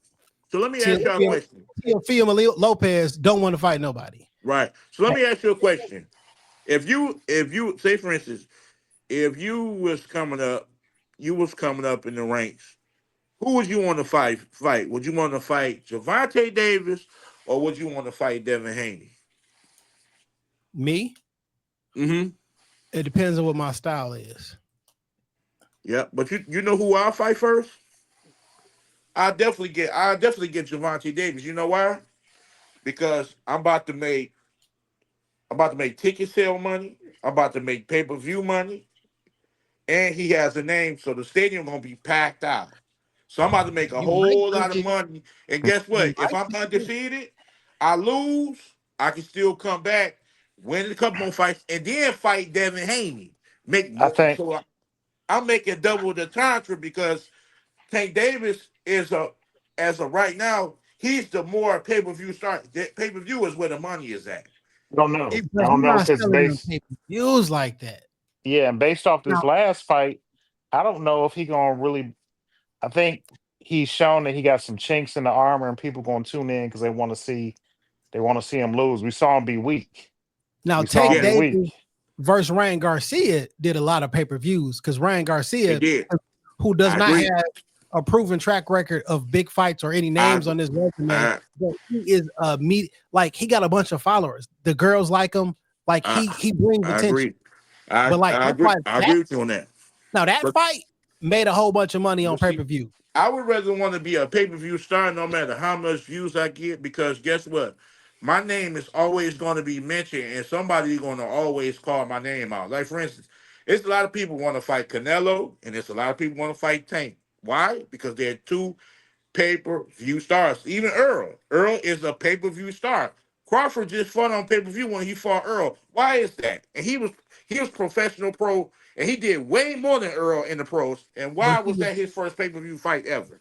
the thing is, you can have a pay-per-view fight. That don't mean Mm-hmm. you're a pay-per-view star, because the There you numbers go. that people are putting up are not star numbers. Y'all not Yeah, Florida, too. and there's fire Yeah. sticks, so no one's paying for the pay-per-view. That's true. That's a fact. Right. That's So a like, fact. I agree with you on that. But like I said, if you want to make some money going into 2025, 2026, you're gonna have to fight somebody for that pay-per-view. Because why the fuck would I pay for that and I can just watch that shit on the Fire Stick? but see, that's the reason why people are doing it now, though, because what you just said. That's why people are doing it, because we're not, as fans, and people, they're not getting as a fan Because that's you're in the not box. fighting They're nobody. not getting the fights that they want. So now they're going this. I'm not about to pay $190 to see bullcrap when I can go on YouTube and see niggas fight on the street for free. That's gonna give me more work. I go to the TV app and watch that shit streaming for free. I watch all the UFC fights with you. You get a Fire Stick. You go to the website. Film. Nobody's paying for that shit, and they do the same thing with Tank. They're gonna drop you in the Barclays Center because we put you on a Breakfast Club. This was in this tri-state area where all the black people. We gonna just keep putting them in there with a low risk fight. Somebody who got talent, right? Who look good on paper. Frank Martin. We fuck with Frank Martin from Detroit. He wasn't ready for Tank yet. Hey, guess what? That $5 million he made was made for that loot. So and guess what? He still can come back. He got a name on his resume, and he still can come back and fight another guy because he not done. Well, see, he can make more money. Is because everybody, Floyd Mayweather, Roy Jones Jr. ruined it for niggas because they was undefeated for so fucking long. I think Floyd so long, it was like, oh, you can't lose. I think Roy, I wouldn't say Roy, but Floyd definitely, because everybody's scared to let their old go. Lost that first one, not Montel Griffin. That don't count, right? Tarver, the first person knocked him out. Antonio Tarver, yeah, Antonio Tarver. It was over. Yeah, Tarver took a lot out of. Well, first of all, when he fought Tarver the first time, I would have just went on by my business. I would have never gave Tarver a rematch. But I remember leading up to that. What I'm fighting him again for? I remember leading up to that fight. Tarver was talking heavy. I'm gonna beat your ass. Any excuses, he was gonna beat his ass. Any excuses, Roy? And if you know what's so funny is the exact same thing that happened to Roy Jones that made him lose to Tarver is the exact same thing that happened to Tarver that made him lose. He wouldn't have did that motherfucking Rocky movie. Yeah, he did. Got really Came big, all the way back down and fought and somebody beat his ass. So that same shit you laughed at got your ass whooped. His name was Mason the Line Dixon in that Rocky movie. Yeah. Bernard beat him up pretty bad when he came back down from weight. And like you can't lose that amount of muscle mass, dog, in a quick time. You can't do it. So that's too Tarver, much, man. got any excuses tonight, Tarver? Like that's why you lost. That's why he lost. Tarver, he got like 3% body fat. You feel me? So for me to lose 25 pounds, nigga, that's 25 pounds of muscle in like 4 months. True, man. That is cut it out. That is true. And man, weight is a lot, man. Like I said, being a ex-fighter and it's no joke, man. When you got to make that weight, should have zapped your fucking body though, man. And I to the some of the younger guys at work, and by younger I mean like 25 to 28, 30 years old and shit, right? The kids. I be trying to talk to them about boxing, and like Hank don't got this great resume. He was like, I bet you think Broner ain't never fought nobody, huh? Like, no, Broner does not have a good name on. You know, the best name that Broner has on his resume is Paulie Malignaggi. No, bro, Marcos Madonna wasn't nothing to play with, bro. Oh, he has some people. Marcos Madonna. Madonna beat him though. Madonna was like the first nigga. Mikey Garcia. No, that's not true. Mikey Garcia was a threat. He had Mikey Garcia. Huh? He fought Mikey. He lost. That's what I'm saying. But he's still on his resume. Lost and won. No. When I say resume, I mean like a win on your resume. Okay. Because I thought every time Broner stepped up in competition, he lost. Every time. He did. I agree. And that's Broner's fault. Broner fame hit him too fast. He was never that good. He wasn't ready. He was flushing $20 bills down the toilet. All this.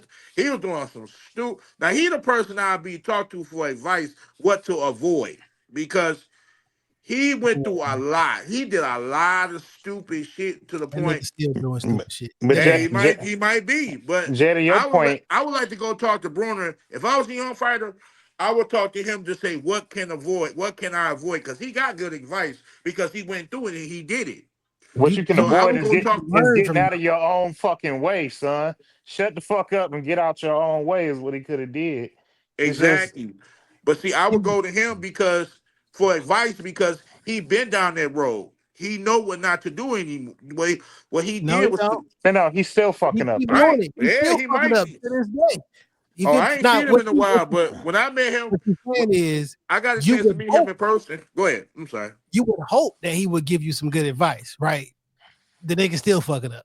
It's like, Hey, well, if he don't learn by now, that's on Bruner. But I know when I met him in Ohio, I was in Cincinnati. We was yeah, down there for the tournament, boxing tournament. I had met him in person, and man, he one of the coolest. Like he was just sitting there, like I was kind of nervous to go speak to him, but I spoke to him anyway, and we talked for like 30 minutes. He was just sitting there telling me the stuff he wished he wouldn't have did. That's what I'm saying. Like, okay, far as boxing wise, now personality wise, that's him. But the boxing things, he said he wished he would have never done, and things he would have did. And Well, I'm like, wow, it's I so many definitely people. didn't look at it from that perspective because you got to actually a chance to see him without the character Man, I on, got a chance to talk and to. that's a different person. yeah, Yes, I got a chance to talk to him, and the person that can really give you game is Zab Judah. for Man, sure. Zab is so cool, man. Zab used to Zab be can here all the time. He still do. He come down here, man. Zab is cool, man. Zab will sit there and talk to you, man. Zab I is used to so go to down to earth, man. Like, this particular cigar bar. Zab would be down there every Friday. You know what I'm saying? Just chilling, like yep. just See, like, and Zab say he like, man. He was like and he gave Floyd trouble when they fought. for sure. Guess who? Zab sent his man down there to help uh Ryan Garcia make weight for the fight. And his See, man told him how he had him made weight for the fight. He was like, he was 15 pounds over. These are the stuff that we gave him. He cheated, by the way. Like it's not even like a question. Like that's our yeah. That's it. Came he that was yeah. he But that's no. But like I said, it's just that. Zab was the man. Zab Boxing, was good. yeah, he was. He had a heck of a resume too, man. He ain't For ducked sure. no smoke. So, and a lot of people don't talk about my man Cotto. Cotto ain't ducked no smoke. Cotto had a resume. You You know Cotto know, was a tough motherfucker. what's so no, it was. unfortunate? I don't. So people who claim that they love boxing and be on these boxing forum and boxing podcasts, I love the sport. I love boxing. I love the boxers or whatever. And if you don't have no respect for the sport, like what happened to Miguel Cotto was fucked up when Yeah, Antonio Margarita, yeah. Margarito cheated. He right, when he cheated. was cheating. But why don't people don't be like, well, this boxing anyway, you should have let him hit it. He kept hitting you with the same hand. Yeah, but they had Uh, they had plaster in them Concrete. motherfuckers, yeah, Yeah. that right? was cheap. So But like, you know what? Cotto took it like a G, and Cotto was like, you know what? I'm gonna get it. I'm gonna get you back for that. I'm gonna and get you back. Cotto didn't know why he lost. He thought he just got beat up. It Yep. wasn't until the next fight when he fought when Shane Mosley fought Margarito and they found that shit in his Yep. hand. They made him take it off or whatever. Nazim Richardson tapped his glove, Yeah, and that came out. They made him rewrap his hand. Sure did. yeah, Shane beat yeah. the hell out of him too, And then man. they was like, "Oh shit, it makes sense, right? Oh, Oh, that shit makes sense." So you just how you said like, "Yo, you been in different rooms, you been in different training camps, whatever." The boxers know who cheating. yep. But guess what? If this is what happens, because when I went to Milwaukee, this happened. If you wrap the hands and the inspector not in the room, he'll make you unwrap that shit and wrap it over again. You're supposed to. The inspector I'm not going to even I'm going to leave Michigan alone. But You're supposed to, right? inspectors, if the inspector come in the room and you already got your hand wrapped, he gonna make you take it all the way off, and you know that's a lot of gauze to be wasting. He Yeah. gonna make you take it all the way off and rewrap his hand with a new set of gauze while he's standing there. But like, if you don't got no respect for the health and the safety of the fighters of the sport that you claim to do, I look at you sideways. You feel me? Like, so for example, Paulie Malignaggi, hate him or love him, really good fighter, feather fist. Nassim Richardson said if he could punch, he would have went down as one of the greatest fighters and one of the greatest fighters in history, because he won titles in 2 different weight classes and can't punch his way through a wet paper bag. But his boxing skill alone allowed him to win titles in 2 different weight classes and have a He good was resume. fast as fuck too. Yeah, and he's slick, crafty. He been telling niggas that people have been cheating for years. Anybody who will listen, he was telling people that Manny Pacquiao was on the juice, right? He was like, Paulie know a lot of stuff, but this is my thing. But like I told y'all, he was also breaking down specifically the drug that was in Ryan Garcia's system, and he's like, oh, I know exactly what this does to the body and what it does to the muscles and the elasticity it gives and blah blah blah. Like listening to Chael Sonnen, who is a drug cheat. You feel me? Like listening to people who cheat and the people who talk about the drugs, and you be like, man, that nigga was all right. I'm like, this not fair. Y'all don't know what y'all talking about, because he only had this amount of this in there. How much chemicals do it take for some fentanyl to kill a motherfucker? Do you be like, well, he only had a 0. something? So if there's another chemical, it doesn't really matter how much of it is, and it has that giant impact. I'm not saying you about to die from the drug, but like, if you're not a chemist and you don't do all this shit, like, how do you tell a motherfucker, yo, it don't matter? It matters. This my thing. But like we said, it don't matter because that shit ain't in your body. That's why. That's why it don't matter. You ain't putting that shit in your ass. Yeah, you ain't lying. But this my thing. This my thing. When everybody start talking, like you said, you talk to the coworkers at work, and they claim to know boxing.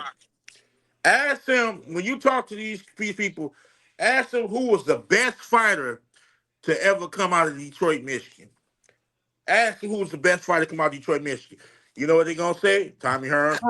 That's not Detroit, true. Michigan, or born in Detroit, Michigan? The best fighter to ever come out of here that a lot of people don't know about to this day. I heard about him, but I seen tapes of him because I hang with a lot of older guys who've been around boxing. That's how I know boxing the way I know it. And I still have a lot to learn. But I ask people, name me some boxers from here, but name the best fighter that ever come out of Detroit. And Roger Mayweather named him too. One of the best fighter that ever come out of Detroit. He just didn't go farther because he died. Ask them who that is, and I bet you they can't answer it. Who you talking about? Bernard Superbad Mays, baby. One of the baddest fighter that ever come out of Detroit, Michigan. Ask Tommy Hearns. Tommy Hearns said that my man hit him with 3 hooks drunk in the row. He did. Tommy Hearns told me he hit him with 3 hooks in the row drunk. He used to come to the gym drunk because he was an alcoholic, unfortunately. But he was the baddest dude to be messed with. And it's so he was like one of them. And I'm this not to this does. I don't mean this to be disparaging, but some people are like gym heroes, or like they be in the boxing gym, like them niggas be like untouched. Man, I don't know if you remember somebody named do you remember Edwin Valero? Yeah, Edwin Valero's one of them. Monster. Really, real. Oh, he used to whoop people bad, man. Like I remember, I never forget. Cause this is why I say, like, it's important. If you want to learn about boxing, at least learn about the boxing with the city you at. I don't care what the city is going through. At least learn of who you dealing with. Like what boxers from your own. Y'all, some of y'all don't even know what boxers from your own dang on city, man. Like they better, man. I don't know nobody. Huh? What do you think contributes to that? That's a better question. What do you think contributes to that? Not being able to find them on television, or not knowing where to go locally. Like, what do you think contributes to that? I don't think Detroit boxing get the recognition that it should. Hey guys, not to cut y'all off, but I got an alert on my phone. George Foreman just passed away. Damn. Really? Yeah, 76. Wow.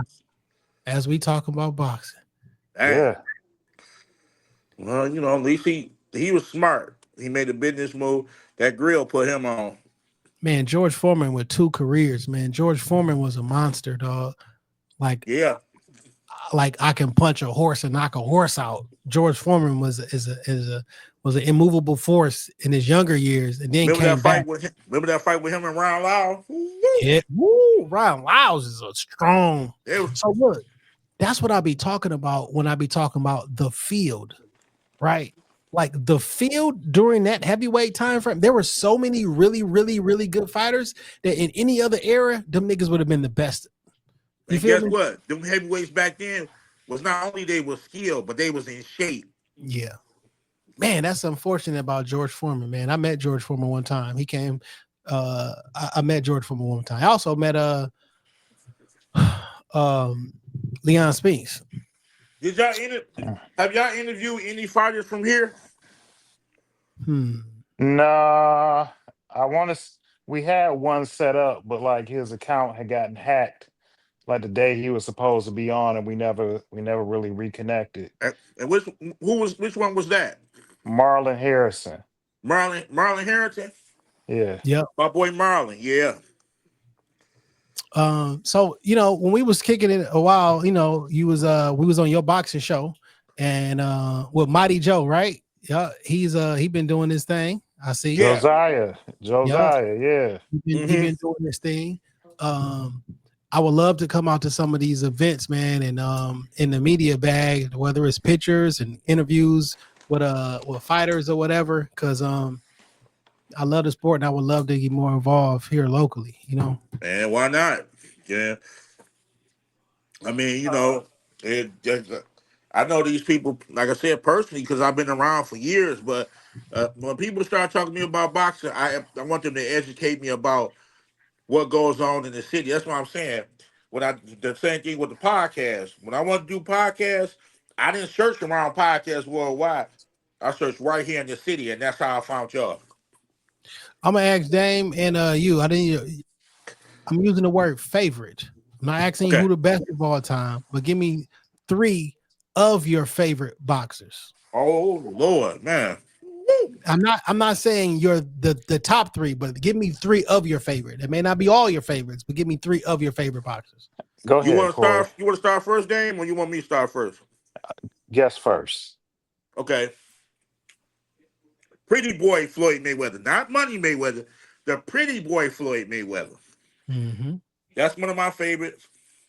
My second favorite was my main man, Lennox Lewis. Mm-hmm. Oh, man. I like Lennox Lewis. Mm-hmm. And another fighter of mine that I really like, my main man, the trouble man, Tory Norris. Okay. I'm not mad at that. I always remember my pops and my uncle clowning Lennox Lewis because he was from England. They always felt like he was soft because he was from England. But that Lennox Lewis, I think, if I'm not mistaken, Lennox Lewis has dropped every single person he's ever fought. Yep. Which is crazy. Including Riddick Bowe in the Olympics. Yeah.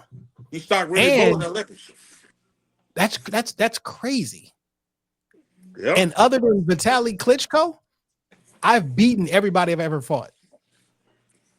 Even when he lost, he rematched and won again. Like anybody who's ever, all his losses he's avenged. So anybody I've ever fought, I've won.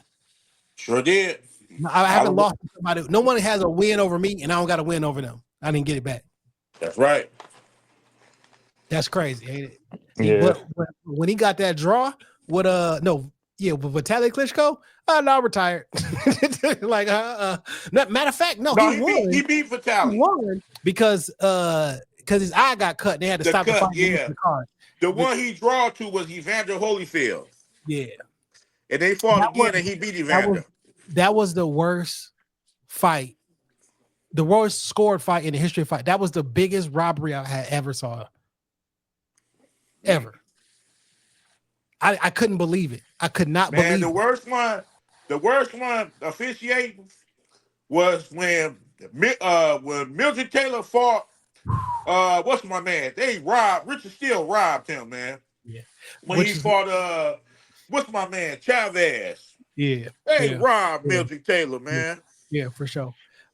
Dame, give me your 3. There's Man, 3 of I your really favorites. They don't got to be like top or no whatever. no 3 of my favorites. Just thinking, Pernell Sweet Pea Whitaker.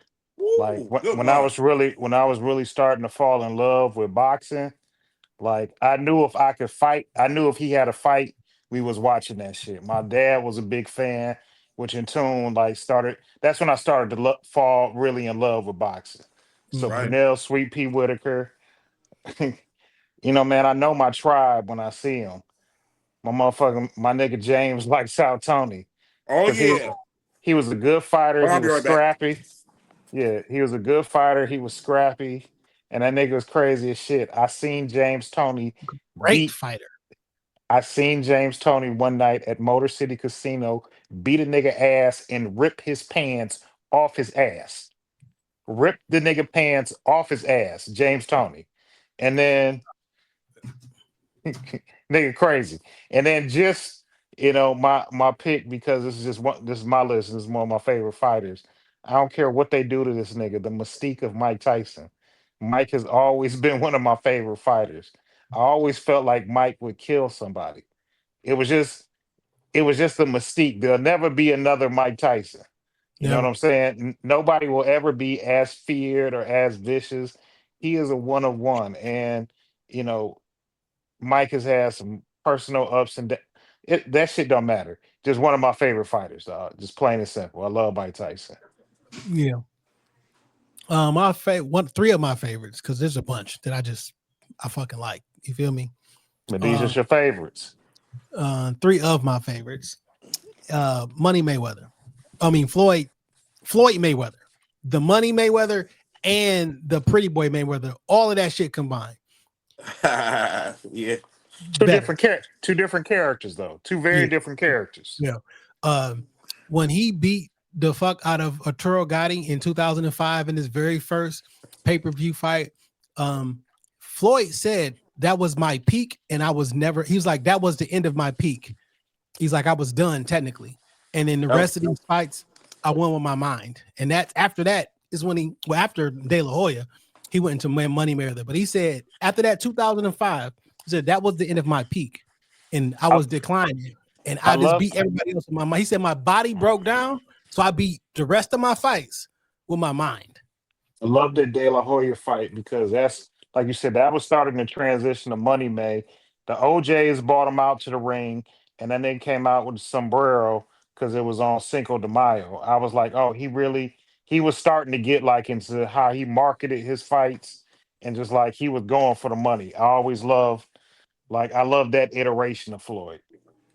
That's when he started to be Money Mayweather. He picked the villain, and I tell you exactly, he with the money in his camera, he's like, my name is Money Mayweather. My name is, like, he kept throwing the money at the fucking camera, and that's when he was rolling out with 50 Cent. I get money, all that shit. So Floyd, one of my favorite. Sugar Ray Leonard, that motherfucker is so good, man. Oh yeah. That motherfucker is so good, quick, fast, boxing, and he mean. You feel me? Like, I will knock you the fuck out while with a smile on my face. Like, he hit hard, like everything about, he damn near like the perfect boxer. You feel me? Like, boxer puncher too. Like, Sugar Ray, it's hard for me. I don't know who would win a fight with one of my favorite, if not favorite, Floyd and Sugar Ray in their prime. And I don't even want to think about it too much, because I would want them to a 15-round draw. That's what I would want. You feel me? How about to say Roberto Duran? My third favorite fighter, it would probably have to be, it would probably be Roy Jones. It's really Mike Tyson, but it's probably Roy Jones, because Roy Jones was the greatest fighter in the world, and I don't think anybody at Roy Jones' peak could. Roy Jones was, you've never seen no shit like that before. You know one fighter who will beat Roy Jones at his prime? Yep.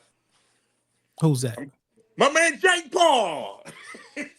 Okay. Man, I'll never want to hear that. I'll never want to hear that white man name uttered around this bitch. Oh Like man. Roy Jones Jr. was just a physical Oh, specimen. Jake Paul funny, man. Yeah. Oh Ain't man. I'm gonna be honest. I don't think it's shit funny about that white boy. I want to see him. I want to see that nigga. I want to see him talk that shit and get in the ring with a nigga that actively boxes, not a nigga that. he ain't gonna get in there with Andre Ward. Yeah, I want him. That's. I'm tired of this fuckery and all these. A nigga used to be an MMA fighter. I'm a box him. Mike Tyson, Pat. No, nigga. I want you to get in Well, the ring. he got in there with a real boxer and he lost. Got his ass beat. That's what I want to see. I want to see that nigga. How big is that white boy? He big enough to get his ass beat by Tank or somebody. Nah, he probably got a little. Tank would get knocked out. He too He small. he probably got a little weight on Tank. I'm just Tank talking trying shit. to But fight him, by the way. Yeah, in the exhibition. what is he a heavyweight? Yeah, He he was. like You a know what? cruiserweight. He like He He was. like a 168. cruiserweight with a heavyweight. He was But calling out Anthony Joshua the other day, Anthony and I think Joshua, I'll take that fight. Anthony Joshua got enough gas left in the tank to beat his ass. Yeah, I'll take that And fight if I was Anthony. Anthony Joshua will fight anybody, and that motherfucker will swing with anybody. He connect you. You might go night, but somebody might connect with him. But he not. Yeah. I'll I ain't gonna, give Anthony Joshua credit, man. He not scared to fight nobody. He might yeah, go my in that thing is bitch and this: get knocked out, but why he he ain't never scared to fight this nobody. this, this my thing about him because he ain't no coward. But why you didn't fight Tyson Fury or Deontay Wilder? They couldn't make it happen. I don't know how. Because guess what? They made Tyson Fury. They fought 3 times, and he with 2 different promotion companies. So I Cause don't. that trilogy. Yeah. Now, my thing is like I Anthony hate that Joshua, theory, by the way. but Anthony Joshua, he got a resume. So I'm not gonna sit up here. He fought. So Yeah. he got my respect. Man, damn, you got some music picker this week? yeah, I do. So my music pick of the week, I'm actually going with two. Well, one is a throwback, and then one is kind of reheated. This week, my throwback is the Fat Killers. Get your paper. The Fat Killers debut album, Guess Who's Coming to Dinner, dropped 20 years ago in Man. 2005. That shit seems like yesterday. Mm. I remember going into the Lush Lounge and I was gonna rap that night, and I seen all three of them niggas go. It was 3 out of 4 of them that were there. It was King Gordy, Marv One, and Fat Father, and they all went one after the other. And then Guilty Simpson was just in the building chilling and got up and spit a freestyle about pushing your favorite rapper's face in yellow snow. And I was like, I gotta write a little bit more and come back to this shit because these niggas are serious. So shout out to the Fat Killers. Get your papers, my throwback. And then my nigga Stretch Money the Man. You understand that? Dropped Take Money 25. Take Money to Make Money is 18 years old as of this month. So Crazy. he kind of remixed his own song, Take Money 25 by Stretch Money. Yo, shout out to Stretch Money. Has been a consistent staple in the Detroit hip hop scene for damn near 20 years. And Stretch can fucking rap. He's sometimes I know will rub niggas the wrong way around this bitch, but it's still Stretch Money. He's still here. And that nigga, he put a nice spin on his own song. Take Money to Make Money. You can't find that shit nowhere on streaming services. You know why? Because they sent his ass a cease and desist letter. That's why. I really need Take Money to Make Money in my rotation of songs. It just Yeah. deserves to It's be on there. my phone, but I think I bought that shit or added it so long ago. No, I You ain't know, know. I heard they sent him. It was a great record, but I heard they sent him a letter saying that he didn't have the right. Something had happened. I'll They, be looking for it on Apple Music. Maybe if I go to the iTunes store, it might be there. I'll pay for Take Money to Make Money. yeah, I mean it was a good record, especially this Great thing. record. It's a classic record that's going to be a part of Detroit forever, and a lot of artists in the city of Detroit will never make a song that we will listen to forever. Some of Blue Yep. Ice Book. Mm-hmm. Yeah, I mean, there's only a few people who have made songs that like are synonymous with Detroit, and they will always go off here for like forever Mm-hmm. with all ages. My whose man's is this is going to go to George Foreman. Man, rest in peace, George Foreman. I don't know. I wasn't alive during this time frame, so when I say I don't think y'all understand how this felt, this is 10 years before I was born. George Foreman knocked out Joe Frazier. Like he dropped him 3 times, like in the first round, and then 3 times in the second round. George Foreman destroyed Joe Frazier. Like the same Joe Frazier that like dropped and beat Muhammad Ali. Like Joe Frazier. He destroyed him. Like, and then a fight later, or 1 or 2 fights later, he fought Ken Norton and dropped Norton 3 times. Like Ken Norton was amazing. Like you don't understand how. Well, I've never been hit by Ken Norton, but I was like, God damn. He did lose to Muhammad Ali, but then came back and beat, to Cory's point, beat Ron Lau, and then beat George Foreman again. like, and that nigga came and won the championship in his 40s when he knocked out Michael Moore. Yeah, that's like, and this was like, and when these fights was like in the 70s, right? And March of 77, all this, whatever. And then I just gonna pop back up in the 90s and just win the championship again.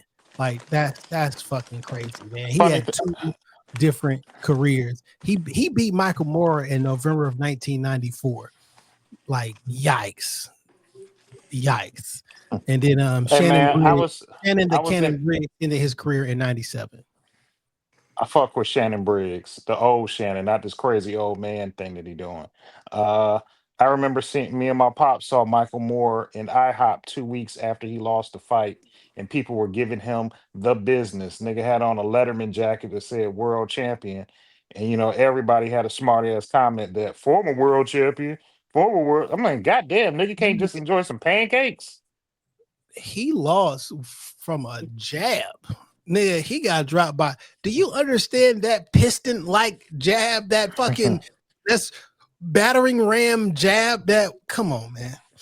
George Foreman, man, good man. I would like to add one small thing onto your whose man's is this. Shout out to George Foreman Grills. As a single nigga, when George Foreman Grills is like really a need to have item in your house, where I cook almost damn near exclusively on a George Foreman grill for years. I had at least 3 different versions of them bitches. Like the big one, like the big $100 one that had the bun warmer in it. Like nigga, if I would go ahead. If George Foreman named 7 of his kids George. Hey man, keep it simple. George Jenner. Like he got 7 kids, all of them named George. Hey man, keep it simple. And then if we used to fuck around back in, I don't know, the early 2000-ishes after I got separated, I definitely cooked a meal for you on that George Foreman grill, and bitch, you enjoyed it. You enjoyed it. Your mother, you enjoyed it. The George Foreman grill walked so the air fryer could run. All right, man. It's about time for the benediction. Cory, man. That's the word right there. Glory, hallelujah. Cory, we always want to give our guests the opportunity to get their socials, where people can find you, where they can listen to your show. So please, man, give all the people all your pertinent information. Well, one place you will not find me, and that's Otis, Michigan. Let's start off with that. But that's the place you will not find me. And you can listen to my podcast in Otis, Michigan, but you can't find me in Otis.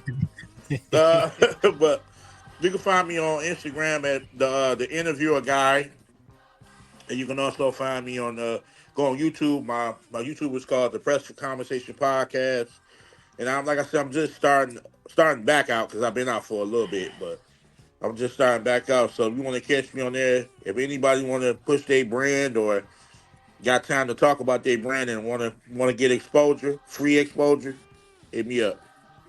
All right, that's what's up. It's your man Dame going wild on everything that matters. Hey Cory, we appreciate you coming out. This was long overdue. I'm glad that we have reconnected. For sure. And we just gotta stay plugged in, good brother. Oh Even yeah, if sure. and you know that the door is always open for you to come back. I appreciate it. Just we just got to make sure it happens. When you see the blue and the black, you know where the fuck you at. It's Shop Talk Podcast, bitch. All right. Shout out Cory, man. Good talking boxing with you, catching up the whole 9 yards. Oh yeah. Shout out to y'all, man. 457 episodes in a row. Woo. Consistency is what I'm talking On about. your mama, Yep. on your mama. 457 of them things, no weeks off. Yep. I appreciate y'all for tapping in. It's some of y'all didn't heard 457 episodes. At Damn. least you've listened to us for over 500 hours. Probably double that because we have this 2 hours right here. You feel Man, me? if you listen to my voice one time, I love you. I appreciate you. I love you for real. If you see me on camera, I love you. And if you see the blue and the black, you know where you at. Shop Talk Podcast. Right. I'm not saying we the Rockefeller podcast, but we are Jay and Dane. Peace. Hell yeah. Hell yeah. Then peace. Hell yeah. Then peace. I fucked it up. Yeah.